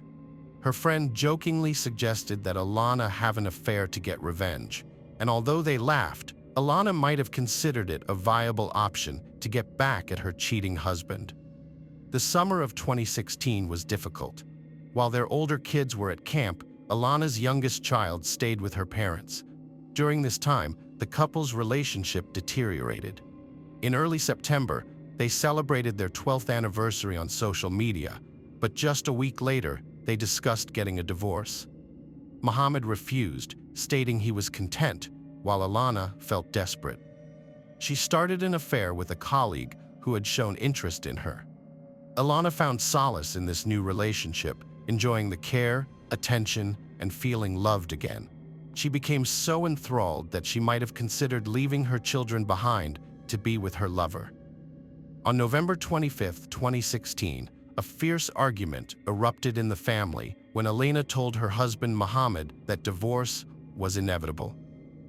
The next day, she consulted a divorce lawyer and then departed for a 3-day medical conference in another city. During her time away, Muhammad frantically sent her messages begging her to reconsider and salvage their marriage for the sake of their children. When Elena returned home on November 30th, she made a final phone call to her parents, attempting to reassure them that everything was okay despite her anxious tone. What her parents didn't know was that Elena had tried to contact the police that evening, but unfortunately, she misdialed the number, which would have devastating consequences. The following day, December 1st, Elena's mother, Anna, tried to reach her daughter, but couldn't get through, so she called her son-in-law, Muhammad, to find out what was going on. In a calm tone, Muhammad deceived Anna, telling her that Elena had abandoned him and their children in the middle of the night to be with another man. Elena's parents were suspicious of Muhammad's story, knowing their daughter would never abandon her children.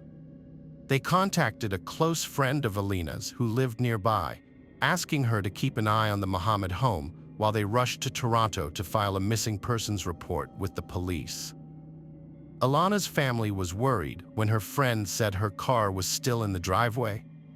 When her parents arrived at her house, everything seemed normal, but Muhammad was upset, insisting that Alana was with her boyfriend and that the police had been called unnecessarily.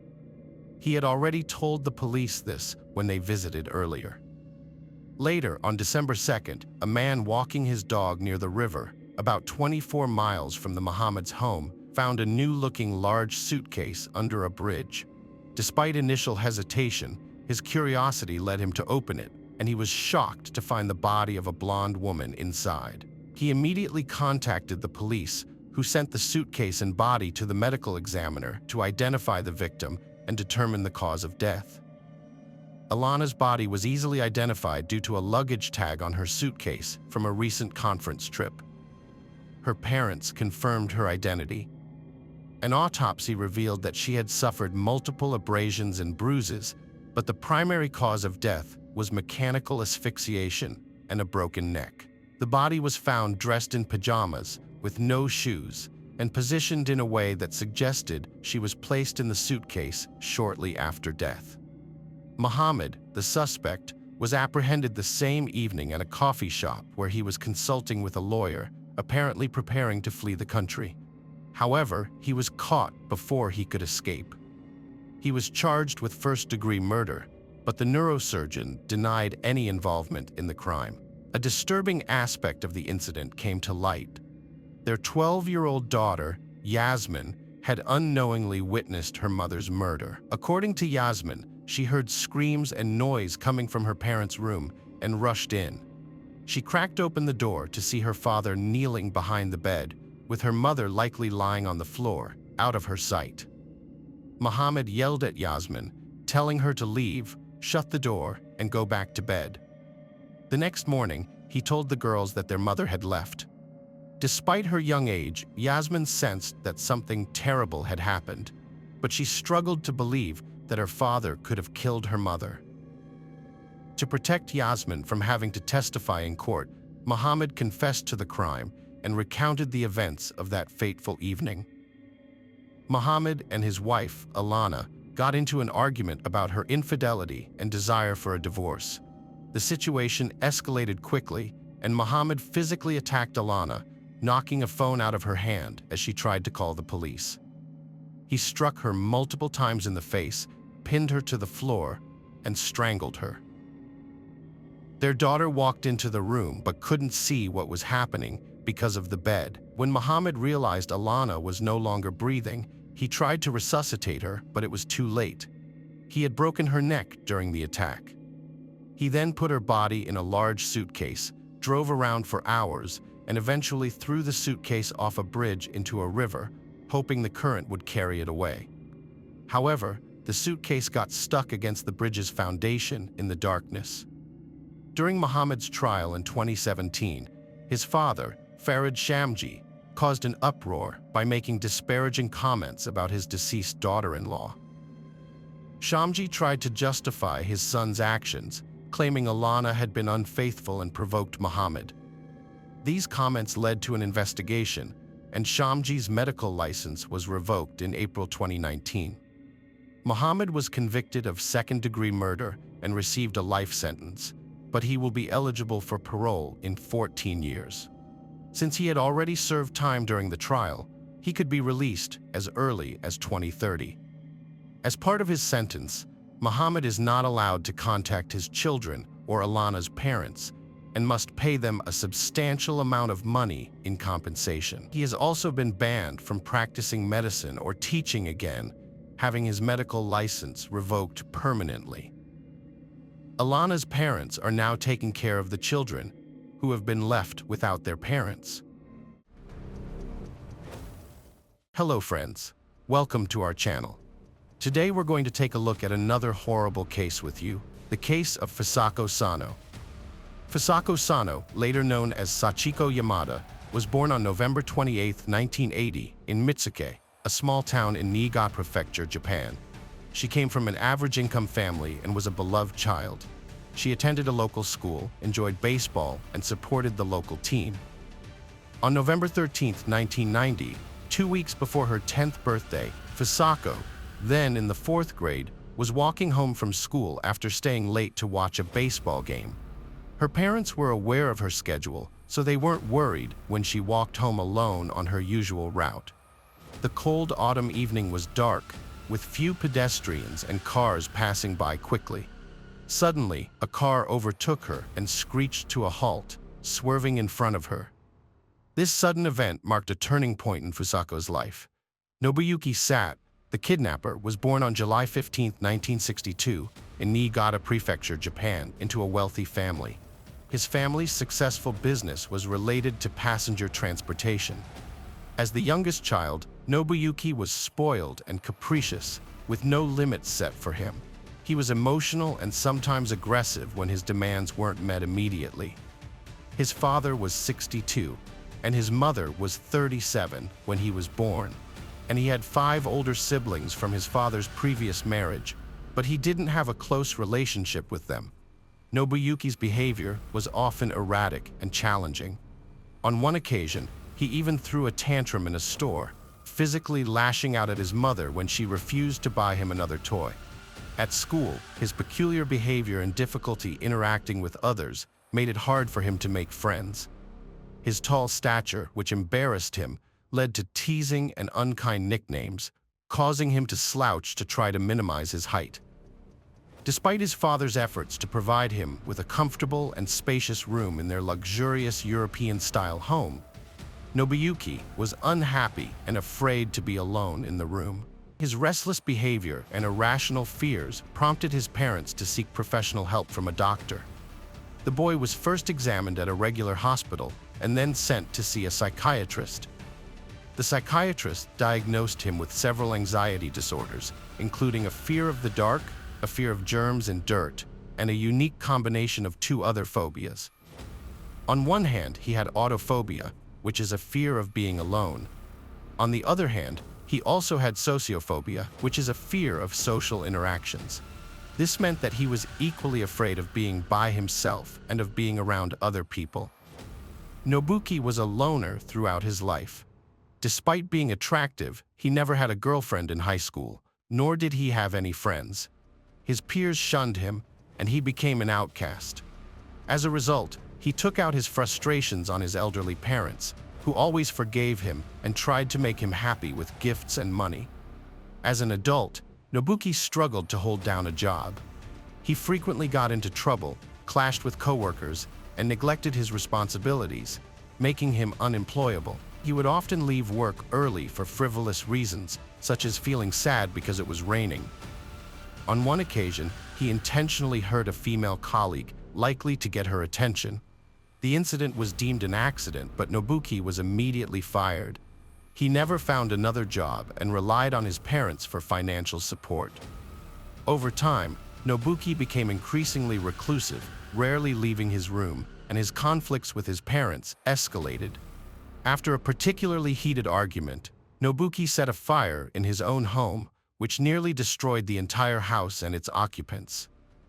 After being sent to a psychiatric clinic for compulsory treatment, Sato was diagnosed with manic depressive disorder, uncontrollable outbursts of aggression, and signs of misogyny, which involves intense dislike and hatred towards women. He stayed in the hospital for over a month before being discharged, deemed no longer a threat to others. For a while, Nobuyuki seemed calm and even started rebuilding and expanding his partially burned house. However, his efforts were short-lived, and he eventually abandoned the construction. As time passed, Sato became increasingly withdrawn and isolated, spending most of his time alone in his room watching TV. He started to shut out his parents, refusing to let them enter not only his room, but also the entire second floor. If they violated this boundary, he would lash out at them violently, shouting and threatening them with death. In the spring of 1989, Nobuyuki began taking walks near a local school, where he would closely observe the female students. Initially, he kept his distance and didn't attempt to approach or contact anyone. However, one day, he suddenly grabbed a 9-year-old girl at the school gate, threw her over his shoulder, and ran to his nearby parked car. The incident occurred in front of other children, who immediately shouted for help. A school security guard and bystanders quickly responded, rescuing her and detaining Nobuyuki before the police arrived. Unable to explain his motives, Nobuyuki was charged with attempting to commit violent acts against a minor. He faced a potential prison sentence, but during his trial in August 1989, Nobuyuki received only a year's probation. According to some reports, his father's connections and payment of a large sum of money influenced the outcome. Furthermore, Nobuyuki's name was mysteriously removed from the database of prosecuted criminals soon after. Here, his father's efforts also played a role, but ultimately backfired. The elderly man worked tirelessly to clear his son's name, but in the process, he suffered a heart attack and died in the hospital. Soar was overcome with shame and regret for raising a monstrous individual. A year and a half after the initial failed attempt, the 28-year-old Soar kidnapped a girl in Nevada. Despite his calm demeanor, he remained under the radar of the police, and the incident near the school in the spring of 1989 was all but forgotten. On November 13, 1990, Nobuyuki Sato went for a drive around the city, eventually finding himself on a deserted road in the evening. There, he came across 9-year-old Fusako Sano, who was walking home from a delayed school event. The area was isolated, with no people or cars in sight, leaving Fusako with no one to turn to for help. Sato suddenly stopped his car in front of Fusako, got out, and grabbed her while holding a knife. He threatened to slit her throat if she screamed or tried to escape. He then forced her into the trunk of his car and drove further down the road. Eventually, he stopped in a vacant lot, where he tied Fusako's hands and feet and taped her mouth shut. Once night fell, Sato drove back to his house, taking Fusako out of the trunk and carrying her to his room through an unfinished part of the building to avoid detection. He then left his room, re-entering through the front door as he normally would. Back upstairs, he threatened Fusako with the knife, ordering her to be silent. He tied her to the bed, warning her that if she tried to leave the room, look out the window, scream or cry, he would kill her and dispose of her body in the ocean where it would never be found. She was terrified and obeyed the kidnapper's every command, still holding on to hope that he would show mercy and release her. Meanwhile, the search for the missing girl began when Fusako failed to return home from school. Her parents grew worried because they knew she had planned to stay late to watch a baseball game, but since it was already dark outside and she was long overdue, they knew something was amiss. Initially, Fusako's parents tried to locate her on their own, retracing her usual route from school to home, but their efforts yielded nothing. As night began to fall, they sought the police's help, hoping that swift action would lead to her prompt recovery. The police launched a search operation, which was soon bolstered by dozens of local volunteers who joined the effort by the next morning. The search for the missing girl continued the next day, with over 200 people involved. They thoroughly searched the area, posted flyers with her picture, and talked to people who might have seen something. Interestingly, Nobuyuki lived close to her school and the police station. Moreover, he had a history of attempting to kidnap her, yet he was not considered a suspect. Thanks to his father's efforts to keep his son's name out of the criminal database, the search lasted for months, covering many areas, including empty buildings, vehicles, and highways. Despite the extensive search, no leads or clues about her disappearance were found. Investigators explored various possibilities, including the unlikely suggestion that North Korean agents might have been involved in the abduction.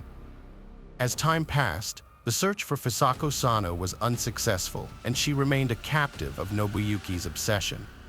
Initially, Fusako was terrified and obediently followed her captor's orders, hoping that he would eventually show mercy and release her. However, Nobuyuki had no intention of letting her go, at least not for the first few months. To maintain control, Nobuyuki bound Fusako's hands and feet extremely tightly, restricting blood flow and causing her to lose feeling in her limbs.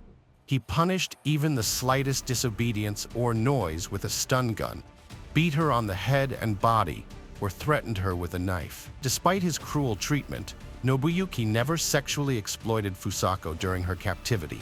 Instead, he viewed her as a living toy or pet, someone to talk to and dominate. Nobuyuki would sit with Fusako, feeding her 1 or 2 meals a day, prepared by his mother who lived on the first floor. Due to her severely restricted diet, she became extremely weak and malnourished. The man prohibited her from leaving her bed, forcing her to use plastic bags as a toilet, which he would then dispose of in the unfinished part of the house. Once a month, he bathed her in a basin, cutting her hair and nails himself, and dressing her in his own tattered clothes. Despite her obedient behavior, the kidnapper regularly beat her for entertainment, practicing various fighting techniques on her. After several years, Fusako's spirit was finally crushed, and she surrendered to her tormentor's demands, no longer attempting to escape or even glance out the window. Eventually, the man stopped restraining her when he left the room, leaving the door unlocked. He would simply cover her with blankets or towels, making it seem as though no one was underneath. Over time, Nobuyuki began to permit Fusako to listen to the radio and watch TV with him, but only if it was something that interested him, such as Scottish programs or sports matches. He also brought her comic books, which he loved. These were the only things Fusako had read during her years of confinement. For nearly a decade, a young girl was held captive in a small room, never speaking to anyone or leaving her confinement. She was mostly bedridden and had lost all will to resist, escape, or signal for help. Her captive was Nobuyuki, a violent son who lived with his mother on the first floor of the house. His mother was too afraid to enter his room, fearing physical harm if she disobeyed his rules. When Nobuyuki took she prisoner, he forbade his mother from visiting the second floor. On one occasion, even physically pushed her down the stairs when she tried to do so. In 1996, an elderly woman, Mrs. Sato, sought help from the police, alleging domestic violence by her son, who had physically abused her, forced her to follow his rules, and psychologically tormented her. However, the police were reluctant to intervene, convincing her to withdraw her statement and resolve the issue on her own. On two separate occasions, Mrs. Sato also sought help from a public health center, complaining about her son's aggressive behavior and requesting his hospitalization in a psychiatric facility. Unfortunately, her pleas were dismissed, and she was advised to persuade her son to seek help voluntarily. 4 years later, in January 2000, after enduring yet another brutal beating, Mrs. Sato made a desperate call to the hospital, requesting a medical team and law enforcement to be sent to her home. She was being held captive by her son, who had tied her up and used a taser on her multiple times. The authorities finally responded to a pensioner's complaints and visited her home. When they arrived with an ambulance and police car, her son Nobuyuki became agitated, aggressive, and resistant. Due to his behavior, the police had to restrain him with handcuffs, and medics administered a large dose of sedatives. The elderly woman confessed that she lived in fear of her son, whose behavior had become increasingly aggressive and unpredictable. She revealed that she had avoided the second floor of their home for years because her son had threatened to kill her if she went up there. The police decided to investigate the second floor and Nobuyuki's room. Upon entering, they found a pile of blankets on the bed that seemed to move slightly. When they pulled back the blankets, they were shocked to discover a thin, pale, and exhausted girl hidden underneath. When questioned, she quietly identified herself and explained that she had been kidnapped on her way home from school a long time ago. After the shocking discovery, Nayuki's mother was questioned in the room about the captive girl, but she appeared genuinely surprised and denied any knowledge of her presence in their home, claiming she only knew about her son and herself living there. The captive corroborated this, stating she had never seen Nayuki's mother before. Nuki confessed to the police that he had been immediately attracted to Fusako when he saw her walking along the road, and he wanted to take her home with him. He claimed to have taken good care of her, providing for her needs, washing and dressing her, and reading her comic books. Although he admitted to punishing her when she disobeyed, he insisted that he treated her with affection, like a friend. Nuki believed that Fusako had feelings for him and was happy to stay with him. Nuki enjoyed talking to Fusako, discussing topics like soccer, music, and comic books. Even though she didn't respond, he noted that he never locked his bedroom door, and yet Fusako never tried to escape, leading him to believe that she was content living with him. The medical examination revealed that Nuki was capable of understanding his actions despite his mental disorder, and he could face trial. His mother could be considered an accomplice because she regularly bought feminine hygiene products for her son, which might have raised suspicions. However, the fact that she consistently reached out to the police and medical institutions for help was taken into account. The case drew widespread attention before the trial began, and the local police faced severe criticism. They had previously prosecuted Nuki for attempting to kidnap a schoolgirl, but they failed to prevent him from carrying out his plan.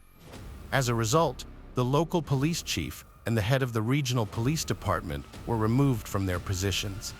In May 2000, Nuki was put on trial, where prosecutors examined every aspect of his actions to seek the maximum punishment.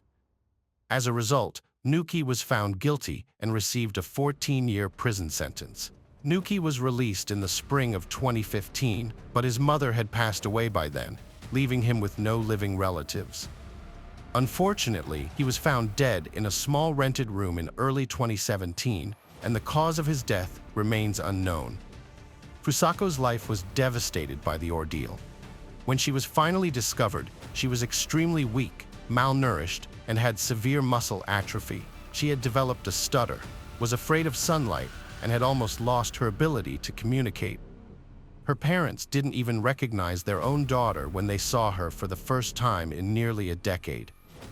After the ordeal, Fusako took around a year to regain her physical strength, but her mental recovery was much slower. She suffered from severe post-traumatic stress disorder, became reclusive, and her cognitive development was stunted at a level comparable to a 9 to 10-year-old child. To escape the media frenzy, her parents moved her to a new town, where she adopted the alias Sachiko Yamada and refused all press interviews. Over time, Sachiko gradually built relationships, developed a passion for photography, and even managed to pass her driver's license exam. Tragically, in 2007, she experienced another devastating blow when her father accidentally drowned in front of her during a family outing to a pond. Hello friends, welcome to our channel. Today we're going to take a look at another horrible case with you. The case of Michelle Young.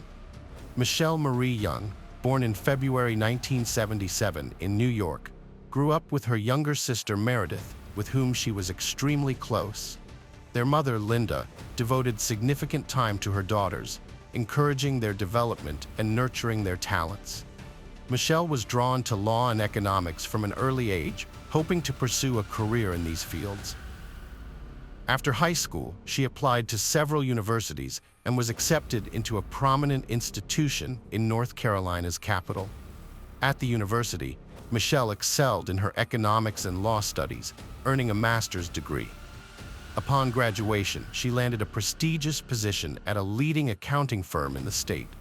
Michelle's career flourished, earning a good income and making ambitious plans for her future. To celebrate her 24th birthday, she gathered with friends and colleagues at a popular local venue. During the celebration, a stranger accidentally knocked a cocktail out of Michelle's hands. The apologetic stranger, Jason Young, offered to buy her another drink. As they conversed, Jason's charming and witty nature caught Michelle's attention. He asked her out on a date, and Michelle, feeling a spark, accepted, believing their encounter was meant to be. After they started talking, they discovered they had a lot in common. Both had attended the same university, with Jason graduating 3 years earlier. They shared a love for the same hockey team and music group. Their mutual interests quickly blossomed into a romantic relationship, but living together or getting married was not an option at that point. Jason still lived with his parents in Brevard and would only visit Michelle in Raleigh on weekends or meet her during business trips to the state capital. During one of these visits, Michelle surprised Jason with the news that she was pregnant. This revelation shocked both of them, as they weren't ready to become parents. They were focused on their careers, making progress, and hadn't planned on starting a family yet. Jason immediately accepted the situation, but Michelle was unsure at first, eventually deciding to keep the baby and not have an abortion. It took Jason about a month to come to terms with the news. after which he relocated to Raleigh to be close to Michelle, who was now pregnant. A few months later, they got married, but not because of romantic feelings or the pregnancy itself. The real reason was that Michelle lacked health insurance, and having a child would have been extremely costly without it. Marriage provided a solution, allowing them to avoid these expenses. Michelle gave birth to her daughter, Cassidy Elizabeth, in the spring of 2004. As a newlywed, Michelle dedicated herself to domestic life and family responsibilities, with the help of her mother and younger sister. Although Michelle's family initially had reservations about Jason, they made an effort to avoid conflicts and accept him. Later that year, the young family moved into a large house in a quiet, landscaped area of the city. During her visits, Michelle's mother, Linda, noticed that there was tension within the family. Jason had a volatile temper, and Michelle constantly worked to resolve their disputes and present a united front in public, pretending to be a happy wife and mother. Only her mother, Linda, knew the truth about their relationship. An ominous sign came when Cassidy was just 2 years old. Michelle became pregnant again. She tentatively shared the news with Jason, but he surprisingly reacted with calmness and even seemed happy about it. The family drove to Brevard to share the good news with Jason's parents. They visited for the weekend, celebrating with relatives on the first day. The next day, they left their young daughter with her grandparents for a few hours and went to a restaurant to celebrate together. On their way home, Jason, who was driving, overcorrected and oversteered, causing the car to go off the road and into a ravine. Although they were shaken and had some scrapes and bruises, they were not seriously injured. However, the shock of the accident caused Michelle to miscarry, which left her deeply worried. Jason's calm reaction to the accident, the loss of their child, and his apparent indifference to his wife's distress seemed suspicious. In hindsight, Linda Fisher would later consider the accident a bad omen that they had ignored at the time. They had a friend named Michelle Manny from their university days. After losing touch for a while, Jason ran into her during a work trip in the spring of 2006. He told his wife about the encounter, and they decided to invite Michelle over for a visit. Michelle accepted the invitation and opened up about her unhappy marriage and relationship issues.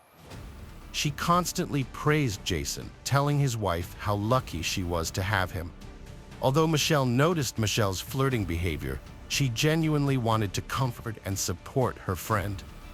However, Jason saw this as an opportunity to take their friendship to the next level. He had always been flirtatious, but this time, his interactions with Michelle quickly escalated beyond friendly support. They started calling each other almost daily and secretly meeting up. Jason would justify his absence by saying he was on business trips, and his wife remained unaware of what was really going on. In the summer of 2006, Michelle told her husband Jason that she was pregnant again. However, this time, Jason was unhappy about the news. Michelle was confused and felt distant from her husband, but she attributed this to the miscarriage they had experienced a few months prior.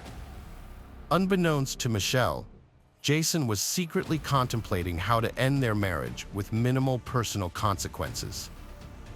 In early November, when Michelle was 5 months pregnant, Jason went on a business trip, driving 300 miles from home and booking a hotel room halfway through his journey. That evening, Michelle had a lengthy phone conversation with her best friend, discussing their marital problems and revealing that she had a significant argument with Jason the night before he left. After talking to her, she went upstairs, put her daughter to bed, and then fell asleep beside her around 10 p.m.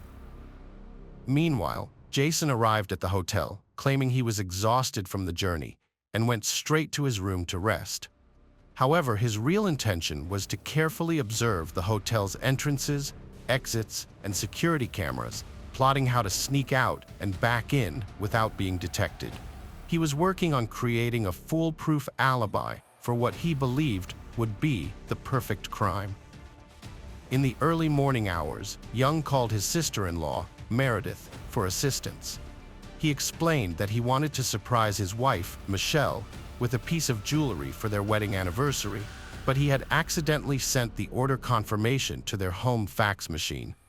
He was worried that Michelle would see the surprise and asked Meredith to help him retrieve the fax. Meredith, despite her dislike for her son-in-law, agreed to help. When she arrived at Michelle's house, she entered through a secret door in the garage, which was always left unlocked and known only to family members. The house was eerily quiet, and Meredith found Michelle's personal belongings, including her papers, keys, and wallet, in the hallway, suggesting that she hadn't left the house. Meredith then went upstairs and called out to her sister and niece, but there was no response. As she entered the bedroom, Meredith was met with a horrific scene. Michelle lay lifeless on the floor, her skull severely fractured, surrounded by a pool of her own blood. The walls, furniture, and floor were covered in blood, with bloody footprints from the baby nearby. Sadly, Michelle had been dead for hours, and nothing could be done to help her. Cassidy's sister quickly called emergency services when she heard a strange noise coming from under the bed. When she looked, she saw Cassidy staring back at her in confusion. Despite being shaken, Cassidy was unharmed. It became clear that she had witnessed her mother's death and had stayed by her body for hours, as evidenced by the floor marks and the toys she had brought to her mother. Further investigation revealed that Michelle's body bore the signs of a brutal and prolonged beating, with numerous bruises, abrasions, and fractures. Her teeth had been knocked out, and her skull was fractured by a heavy, blunt object that was never recovered. A bloody pillow lay nearby, suggesting that the killer had used it to smother the victim. The lack of stolen items and absence of forced entry or broken locks suggested that the perpetrator's sole intention was murder, and that they must have had a key or known about the secret door, which was only known to family members. The main suspect in the case was the husband of the deceased, but he claimed to have a solid alibi. He said he checked into his hotel room in the evening and didn't leave until morning, when he attended a scheduled business meeting. An investigation confirmed that he used his room key card to enter and exit his room. However, further investigation revealed several inconsistencies.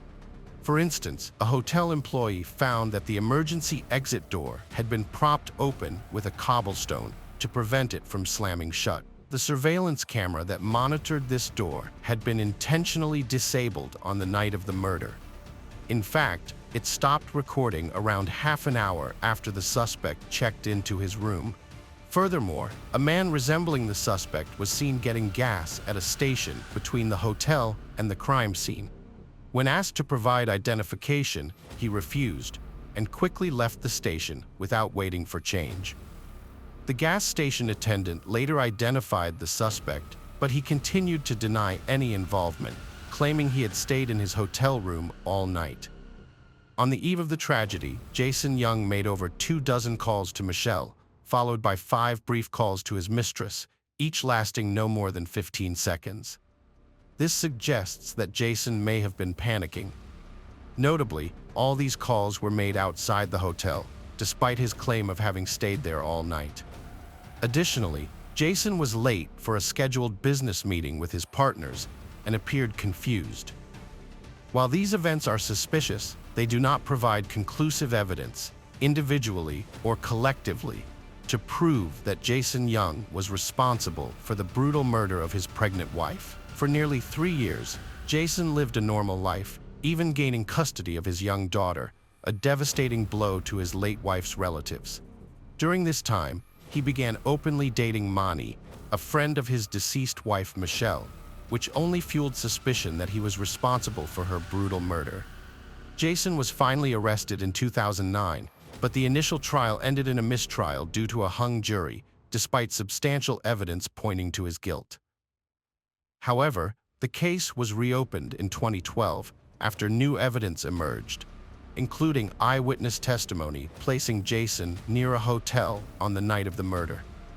Crucial pieces of evidence included sightings of his distinctive white car parked near his home in a dark lot on the night of the crime. Additionally, A child psychologist testified about Jason's daughter Cassidy's disturbing doll play, in which she demonstrated her father hitting her mother, then not getting up off the floor. Manny testified in court, revealing that Jason had an affair with her, but claimed that Jason was miserable in his marriage, as he had told everyone. Another of Jason's former mistresses testified that she was frightened of his violent outbursts when he lost control. After a lengthy trial, Jason Young was found guilty of brutally assaulting his pregnant wife and was sentenced to life in prison without the possibility of parole. Jason filed his first appeal in 2014, but it was denied.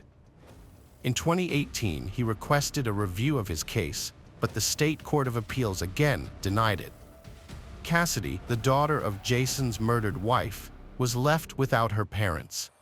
Her father is in prison for the crime, and she is now being raised by her aunt and maternal grandparents. Hello friends, welcome to our channel. Today we're going to take a look at another horrible case with you, the case of Michelle Whitaker. Michelle Whitaker was born on August 16, 1969, to a family of 5 children. She was very close to her family, especially her mother, Laura Andrews. However, when Michelle was a teenager, her family moved from Illinois to Gastonia, North Carolina. This move marked the beginning of frequent conflicts between Michelle and her mother because Michelle felt was her mother too strict. After graduating from high school, Michelle got married, but the marriage was short-lived, lasting less than a year. Her husband's abusive behavior was the start of a long and difficult period in Michelle's life. Michelle's life began to unravel after her divorce. Her family moved to Spartanburg, South Carolina, and by the time she was 30, she was struggling with alcohol addiction and had been through 3 failed marriages. She was working part-time as a waitress and barely making ends meet. One evening in 1999, Michelle met a man named David after work, and he offered to drive her home. However, instead of taking her home, David took Michelle to a secluded location and assaulted her, forcing her to engage in intimate acts.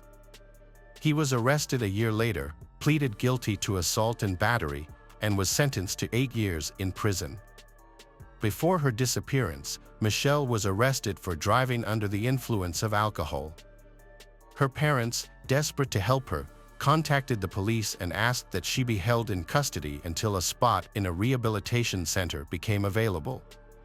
However, Michelle was mistakenly released from jail without receiving the court-ordered treatment for her substance abuse. This incident caused a significant rift in her relationship with her parents, who had been trying to help her. On August 5, 2002, Michelle got into an argument with her mother and left the house in a bad mood. 3 days later, the man Michelle was staying with contacted her mother, Laura Andrews, and told her that he couldn't find Michelle after they had an argument. This was how Laura first learned that her daughter was missing. Laura immediately reached out to a friend who worked at the local police station for help in finding Michelle. However, the police were familiar with Michelle's lifestyle and advised Laura to wait a little longer, suggesting that Michelle would likely return on her own. Despite this, Michelle failed to return home over the next 2 weeks. As a result, on August 21, 2002, Laura filed an official missing persons report, and local law enforcement began investigating Michelle Whitaker's disappearance. The investigation led to a local truck stop, where Michelle was last seen. The information came from a local resident, Doug, who had met Michelle by chance on the street the day before she disappeared. Doug was out on his motorcycle in the evening when he stopped outside a bar where Michelle was sitting. They struck up a conversation, during which Michelle mentioned that she had gotten into a fight with her boyfriend and he had kicked her out of the house. Doug and Michelle spent the rest of the evening together, visiting another bar where they played billiards, and then took a ride on his motorcycle. Eventually, they went to Doug's house as the sun began to rise. As a result, Doug became the prime suspect in Michelle's disappearance, as he was the last person to have seen her alive. Doug claimed that Michelle had planned to travel to Myrtle Beach, a resort city in South Carolina, where she hoped to find well-paying work in local bars and restaurants. He alleged that he dropped her off at a truck stop and gave her some of his clothes, as well as money to buy coffee and newspapers. After wishing her good luck, he left her there. The police investigated Doug's story by administering a lie detector test, which he passed. They also tested the man Michelle had been staying with before she disappeared, but found no evidence that he was involved in her disappearance. The police started considering the possibility that Michelle might have gone to Myrtle Beach, which is about 250 miles from Spartanburg. As more weeks went by without hearing from Michelle, her family and friends became increasingly anxious. Michelle's lengthy disappearance raised suspicions with the local sheriff, who noted that people usually bring personal belongings when traveling for an extended period. But Michelle had left and Carrie with nothing, and her adored dog was left behind, leading detectives to believe she wouldn't willingly abandon her pet. As her parents scoured the neighborhood for any sign of her, they received tips that Michelle had been spotted on a beach in North Carolina. They quickly drove there and spent 3 days actively searching, distributing flyers, and speaking with locals. Unfortunately, their efforts yielded nothing. After 6 months of fruitless searching, Laura Andrews couldn't shake the feeling of guilt for her daughter. Laura cannot forgive herself for the hurtful words she said to Michelle after the attack. She unfairly blamed Michelle for choosing a path that put her in danger. The sheriff's office initially believed Michelle had motives to escape due to her reputation, and detectives assumed she would eventually be caught. However, a year went by with no results from the search. What concerned the police was that Michelle left no digital trail, which raised suspicions that she might have been a victim of a crime. Perhaps someone, like a truck driver, had taken advantage of her vulnerability. Despite this theory, there was no evidence to support it. 2 years later, the police still haven't received any new clues. However, on the 3rd year's anniversary of Michelle's disappearance, police along with Laura Andrews revisited the truck stop where Michelle was last seen. Local TV stations republished the story, and just days after Michelle's case was reported, the Spartanburg County Sheriff's Office received a mysterious letter. A handwritten letter, signed anonymously, was sent to investigators claiming to know the location of Michelle Whitaker's body. The letter included a homemade map pinpointing the exact spot. As a result, the sheriff promptly investigated further by sending search dogs to a rural area located 25 miles from where Michelle was last spotted. Unfortunately, the search dogs were unable to detect any scent, and the search was eventually called off. While some had resigned themselves to the possibility that Michelle was no longer alive, others continued to hold out hope that she was still safe. The investigators were also left with unanswered questions, as a handwriting analysis and DNA sample from the envelope suggested that the letter was written by a woman, but did not identify the author. New headlines emerged in the newspapers, shocking Michelle's family, since the Dana Satterfield case was one of the most prominent in Spartanburg County at the time. On July 31, 1995, 27-year-old Dana Satterfield, who owned a beauty salon on Highway 221 in Roebuck, South Carolina, was brutally attacked and killed just before closing time. 7 years later, in August 2002, Michelle Whitaker disappeared. A month and a half later, on September 24, 2002, 20-year-old Heather Sellers vanished without a trace. The last person seen with Heather was her ex-fiancé, Jonathan Vick. Vick was the main suspect in the disappearance of his ex-fiancée, Heather Sellers, but the police couldn't find enough evidence to charge him and the case remains unsolved. One thing to note in common is that Heather and Michelle Whitaker, who vanished about 50 days apart, had 2 things in common. They both worked at Waffle House and knew each other, and they had both been seen with Jonathan Vick. When Vick was arrested in 2005, Michelle's family members were shocked and suspected that Michelle might have been one of his victims. The police questioned Vick about Heather Sellers and Michelle Whitaker, but he denied any involvement in their disappearances. Without sufficient evidence, the investigations into their cases came to a halt. In 2008, Detective William Gary took over the case of Michelle Whitaker's disappearance, which had gone cold after years without any evidence of her being alive. Just before the 6th anniversary of her disappearance on August 4, 2008, Detective Gary received a call from a woman claiming to know Michelle's whereabouts. She said Michelle was living in Oregon and reported seeing her file on an episode of Forensic Files and a website created by Laura. The woman claimed to have recognized Michelle as a person who had been living with her friends. After years of searching, the investigators were skeptical but eager for proof, so Detective Gary asked the woman to send him a photo of Michelle. Detective Wood, who had previously handled the case, immediately recognized Michelle in the picture when Gary showed it to him. An Oregon State police officer was quickly sent to her location to confirm her identity. The police officer arrived on August 5, 2008, exactly 6 years after Michelle had argued with her mother and left home. The police then contacted Michelle's mother, Laura Andrews, with the news that her daughter had been found alive. Laura was shocked and confused by the sudden revelation. Although the news was deserved for celebration, the police couldn't simply arrange a family reunion. They had to respect Michelle's privacy and couldn't reveal her location to her parents. Instead, the detectives tried to persuade Michelle to contact her family herself. The next evening, Michelle finally called her mother. 2 weeks later, Michelle and her family were reunited at the Atlanta airport, marking the first time they had seen each other in a very long time. Michelle was exhausted with her old life after a fight with her mom, so she decided to leave and start anew, believing her family would be better off without her. Initially, she planned to go to Myrtle Beach to find work, but a series of hitched rides took her to Las Vegas, then California, and finally Oregon. 6 years later, Michelle reached out to her family and the police to apologize for the worry and resources they had expended searching for her, having lived under her real name and assuming no one was looking for her. Lisa Maria Kaiser was born in 1994 in a large family where her 8 siblings also grew up. It was a large, but far from prosperous family.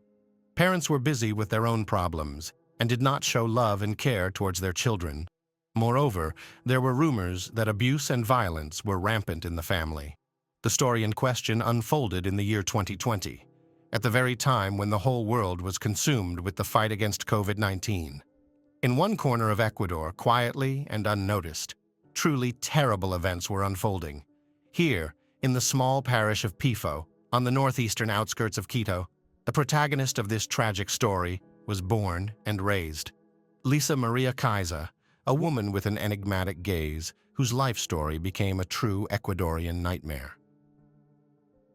On that unfortunate Tuesday, October 27, 2020, Lisa sent several messages to the father of her children, David. They were words full of despair, because their paths with David at that time had already almost parted. In these lines, she confessed her love for him and her unexpected new pregnancy. However, in subsequent messages, Lisa wrote that life was losing its meaning for her, and the decision to terminate the pregnancy was inevitable. Throughout the night, Lisa pleaded with David to come to her, but his refusal was resolute. His parents also urged him to stay home, and David took their advice. In the early morning hours of October 28th, neighbors in Lisa's home heard a faint cry for help. Looking out the window, they found a woman lying on the floor with signs of vomiting. The neighbors rushed to help her, immediately calling emergency services. The doctors and police arrived and found Lisa in a critical condition, but still alive. After administering first aid, she was immediately hospitalized. However, in the house, her children, a girl of 5 and a boy of 9, were found unconscious. The doctors were unable to help them. Their little hearts had stopped beating at that point.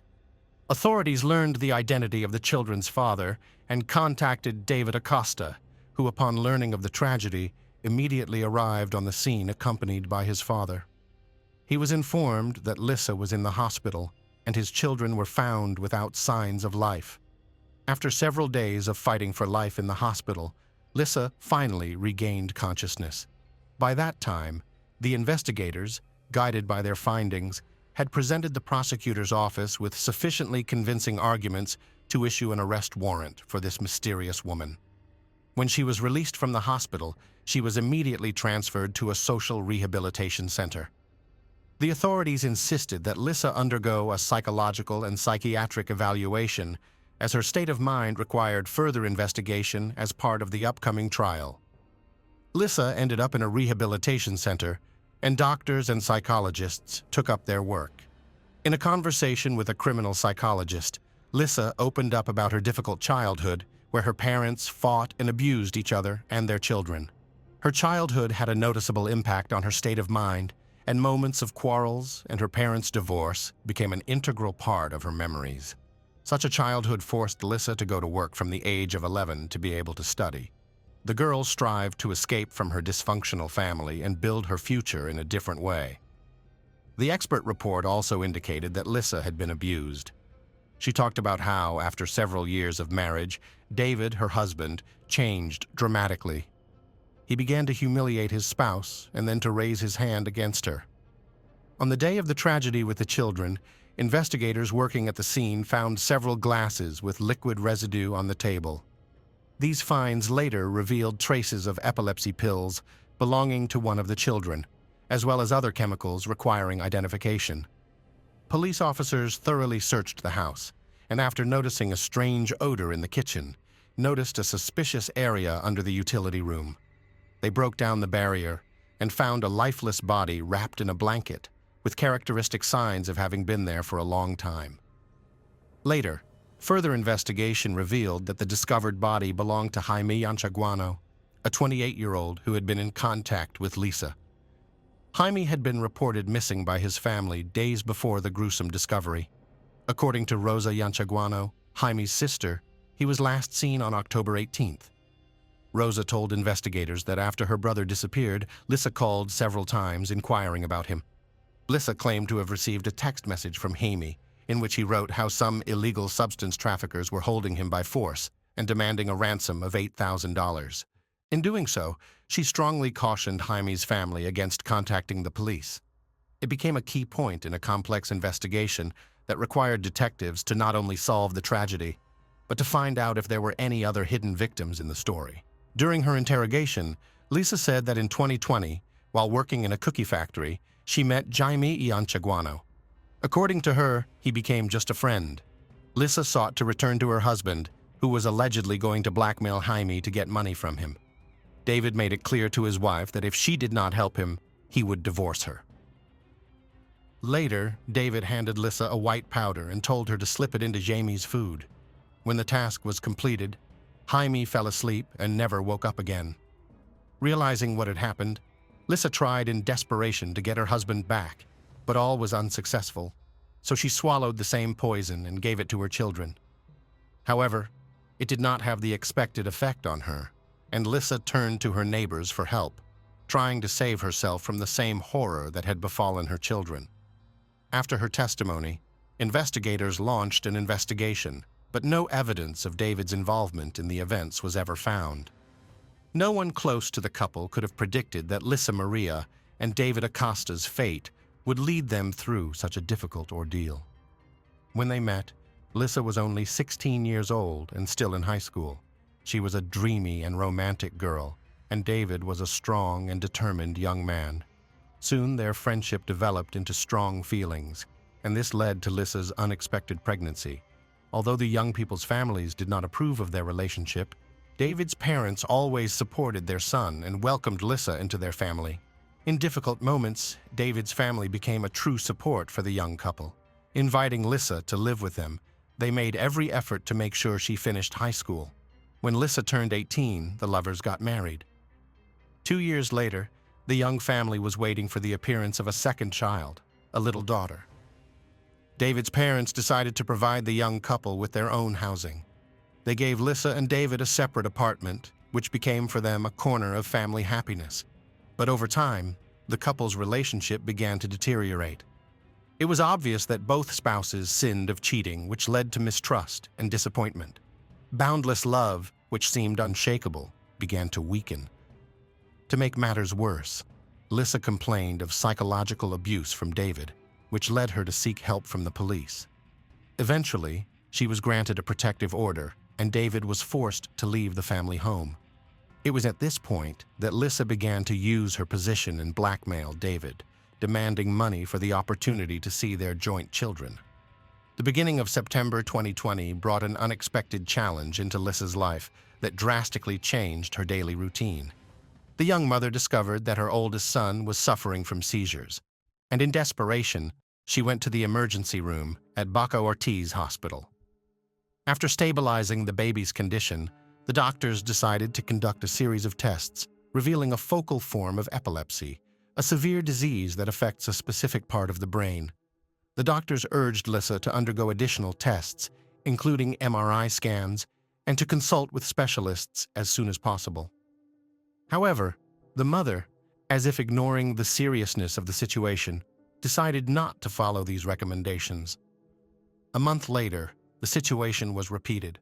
Lissa was back in the emergency room with her son suffering from the same symptoms. After reviewing the boy's medical history, the doctors discovered that the mother had somehow failed to fulfill the prescriptions given to her earlier. No tests had been taken, consultations with specialists had not taken place, and it seems that the son had not received the necessary treatment. The doctors, concerned for the child's welfare, once again reminded Lissa of the importance of following medical advice. They warned her that ignoring the doctor's advice could lead to legal consequences, as she could be putting her son's health and well-being at risk. However, this time too, Lissa disregarded the doctor's warning. A couple weeks after discovering her son's illness, she decided to call David. The serious tone in her voice worried David. She informed him that a social worker would be coming to see her shortly to discuss their son's diagnosis and retirement. On the day of the appointment, David showed up, but the social worker was long gone. To brighten the waiting time, Lissa offered him a drink. However, as David drank the drink, he suddenly felt unwell. His condition was worsening, and the social worker had not shown up, so David decided to go home to get something to deal with his discomfort. The next morning, David woke up in a terrible state. He could barely speak because his tongue was numb. Every step caused discomfort, and his eyes hurt. His parents insisted on calling an ambulance. David was taken to the hospital where he spent several days. Tests revealed the presence of a psychoactive substance in his system, but given that he hadn't used anything of the sort, David began to speculate how this could have happened. Eventually, he speculated that perhaps someone had deliberately slipped him some substance in a public place. David was grateful for his life and realized that what had happened could have ended much worse. In early October 2020, Lissa made the decision to hire a nanny for her children. Her cousin Patricia recommended her friend Bertha, a responsible 48-year-old woman looking for work. On Monday, October 5th, Bertha arrived at the young mother's house. Lissa urged her to take a pill that she said helped prevent infection with the COVID-19 virus, an epidemic of which was at its height at the time. Claiming that it was a highly effective natural remedy, Lissa convinced Bertha to swallow the medicine and enter the house. They sat down to discuss the babysitter's childcare duties. A few minutes later, Bertha began to feel sick. She felt a headache. Her stomach began to upset, and eventually she vomited. A short while later, Patricia showed up. It turned out that she had called her cousin repeatedly, but Lissa didn't answer, which alerted Patricia. She decided to check what had happened and immediately went to her house. Upon entering, she found Bertha lying on the couch, who was practically fainting already. Lissa shared with her cousin what had happened and expressed concern. Learning that Lissa still had not called an ambulance, Patricia immediately did so herself. After a while, doctors arrived and sent Bertha to the hospital. The condition of the victim managed to stabilize. Doctors diagnosed poisoning with a toxic substance, which often happens when using various medications. Doctors decided that Bertha did not tolerate some component of the composition of the pills from COVID-19. A few months before this tragic incident, in June of the same year, Lissa's former buddy, Mark Escanto, had died of poisoning. At the time, the cause of his death had gone unnoticed. But now, given all these strange circumstances, Mark's case required additional attention. Investigators scrutinized the deceased's home and found Lissa's fingerprints on the glasses used the night before Mark's death. This fact added new evidence to the investigation, pointing to Lissa's possible involvement in the incident. But suddenly, a new accusation was made against Lissa. Her own family made a shocking report to the police. It turns out that on September 2nd, the family had a family gathering where Lissa offered to let everyone taste a drink of her own making. 7 brothers and sisters of the young woman, as well as their parents, drank the unknown drink and immediately felt sick. Fortunately, no one died, but the 56-year-old mother suffered a stroke. Lissa's father claimed that while the relatives were seeking medical attention, his daughter stole $1,300 from the house. Now the investigation included not only crimes against the children and a former boyfriend, but also an incident that jeopardized the lives and health of her own family members. As it turned out, that wasn't all. Investigators encountered another strange event. In May of that year, Jose Luis Erazo, a friend of Lissa's, was found dead in his home. A few days before, Jose had suddenly disappeared, and neighbors soon smelled a rotting odor, prompting them to contact the authorities. An examination of the body initially revealed nothing suspicious, and was ruled a heart attack. But one of Jose's sisters suspected something strange and hid a bottle of alcohol found in the refrigerator. In addition, Jose's family noticed that some items were missing from the house. It turned out that Lissa and Jose were friends, and when the guy died, the alleged killer contacted his relatives by phone. With a distraught voice, she stated that Jose owed her a large sum of money, and she had to contact the family to repay the debt. This cunning plan did not work, and a little later Lissa called Jose's family again, changing her voice to conceal her identity. Identifying herself as Jose's friend, she claimed that she was pregnant by him and now had to apply for child support. Although Jose's family did not believe these stories, Lissa was not about to give up and made a third attempt to deceive them. She said she knew who was responsible for Jose's death and offered to meet to uncover the details. Had she not been arrested on charges of killing her own children in Jaime, the list of victims might have gotten longer. When the media reported the arrest of Lissa, who had poisoned 3 people, Jose's relatives understood. They immediately reported their suspicions to the authorities, and Jose's body was exhumed for forensic examination to determine the true cause of death. The relatives were not mistaken. Traces of poison were found in the remains of the deceased.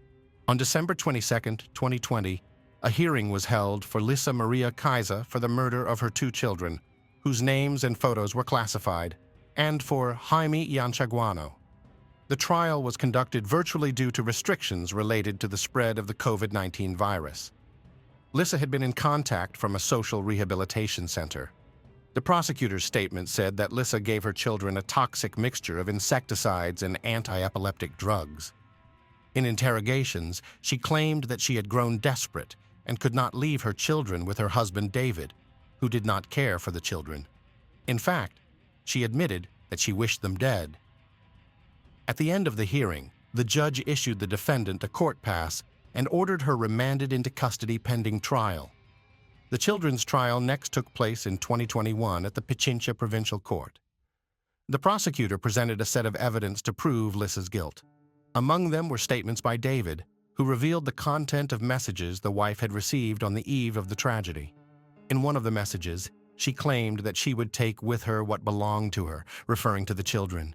She said she didn't know where her children and herself would go, heaven or hell. But now she felt as if she was in hell. Lissa added that she doesn't expect her husband to forgive her, because she knows he hated her, and now he will hate her even more. David also spoke about his unstable relationship with his wife. At the hearing, the defendant's reconstructed testimony was presented, stating that she took 2 pills that day, called for help, and then passed out. According to the reconstruction conducted by the prosecutor's office, the daughter died while still in bed, and her older brother tried to take a few steps to call for help, but fell and died. The conclusion of the forensic medical examination was extremely clear. The children died as a result of a premeditated crime. The deaths were the result of suffocation caused by pulmonary edema, an intoxication caused by a mixture of epilepsy medication and other unspecified substances, presumably insecticides and disinfectant. The prosecution also charged Lissa with the death of Jamie Ianchaguano, whose body was found bricked up in the kitchen. The perpetrator was also suspected of attempting to kill David and members of her own family. The hearing raised the issue of Lissa's irresponsible attitude to her son's health after being diagnosed with localized epilepsy. The mother ignored instructions for further tests and follow-up examinations, and when the boy was hospitalized again, his condition was exacerbated by her own mother's negligence. Warnings from medical professionals did not change her attitude toward her son's treatment, leading to a threatened termination of her parental rights. Lissa's mental health investigations revealed her to be highly emotional and environmentally dependent. She sought constant attention and understanding from others and experienced severe anxiety when events did not unfold according to her plan. She also exhibited a tendency to self-harm. She attempted to say goodbye to her life at least 3 times, but was unsuccessful each time. Witnesses described her as insecure, attachment-seeking, exhibiting schizoid and erratic behavior. The findings of the psychological analysis also emphasized that on the day of the tragic events, Lissa acted with full awareness of her actions. After a long trial that lasted 10 months, Lisa Maria Kaiser was found guilty of the crime against her children. The Pichincha Provincial Court sentenced her to 34 years and 8 months imprisonment. In addition to this, she was ordered to pay David a compensation of more than $20,000. It was noted in the press that Lisa remained calm throughout the proceedings and only showed emotion when her children were mentioned. The Jaime Ianchaguano murder case, which began in August 2021, appeared to be unfinished. New details were revealed during the court hearings. Lissa admitted giving her friend a white substance mixed with alcohol, but claimed she got it from David. However, the investigation proved otherwise. According to a psychiatrist who interviewed Lissa, she did not want to take Jaime's life. She wanted to intimidate his family so she could then extort money. She did demand $8,000 as ransom. Experts called the plan disorganized, which ultimately led to the crime. In addition, forensic tests revealed that it wasn't that simple. Jaime was found to have poison in his system, and the cause of death was strangulation. The body was found with a shattered ribcage and wire around the neck. Lissa claimed that after her friend died, she decided to bury him under a back room and cement him in. The store owner's testimony confirmed that Lissa bought building materials during the days of Jaime's disappearance. After the parties' arguments, the prosecutor's office requested a new trial in April 2022. At that trial, an additional charge of extortion was filed. Lissa called Jaime's relatives, claiming he was being held by a group of gangsters, and demanded $8,000 for his release. The defense relied on the lack of conclusive evidence that Lissa was involved in Jaime's murder. Nevertheless, she was found guilty and received a 22-year prison sentence, as well as a sentence to pay $5,000 to the victim's mother. While Jaime's trial was underway, the investigation of Mark Escanto and Jose Luis Erazo, Lissa's alleged victims, was nearing completion. Mark Escanto was 48 years old, and tests conducted after his death revealed traces of the same substance that Lissa had given to her children. In addition, Mark was found to have severe inflammation of the stomach. The family's lawyer claimed that Lissa met Mark, offered him a beer, and then put the poison in the drink. A glass with Lissa and Mark's fingerprints, as well as a swab containing the woman's DNA, was provided to authorities. Alleged motives for the murder included jealousy and money. It is also known that Lissa had asked Mark to help her financially, and there is evidence that he loaned her at least $120. Mark was Lissa's first known victim. The final outcome of this case, as well as that of Jose Luis Erazo, remain unknown. They may not have been reported in the press, or the investigation may not yet have reached the stage of being formally charged and brought to trial. At the time of her brutal crimes, Lissa Maria was only 26 years old. Her high-profile criminal case has become one of the most horrific and disturbing in Ecuador's recent history. These crimes made her known throughout the country as Doña Venado. Lissa Maria Kaiser is recognized as a serial killer in Ecuador. Her victims have endured terrible suffering, and their relatives have suffered unbearable pain. The charges include 5 murders and 9 attempted murders. Under Ecuadorian law, the maximum sentence she could face is 40 years in prison. That means Lissa could be released when she turns 70 years old. It is still unclear what motivated Doña Venado to commit such horrific acts. Was her act the result of resentment for not getting what she expected in life? Many speculate that the motive was money, and in David's case, Lissa acted out of a lust for revenge, which led to the tragedy with her children. The most horrific part of this story is not only the number of victims left in the path of Doña Venado, but also the fate of 2 innocent children who could not have guessed that their mother, who gave them life, would take it away so absurdly and cruelly. Thanks for watching, guys. Jack was with you. Subscribe to the channel and don't forget to click the bell not to miss new stories from around the world. See you soon. Take care.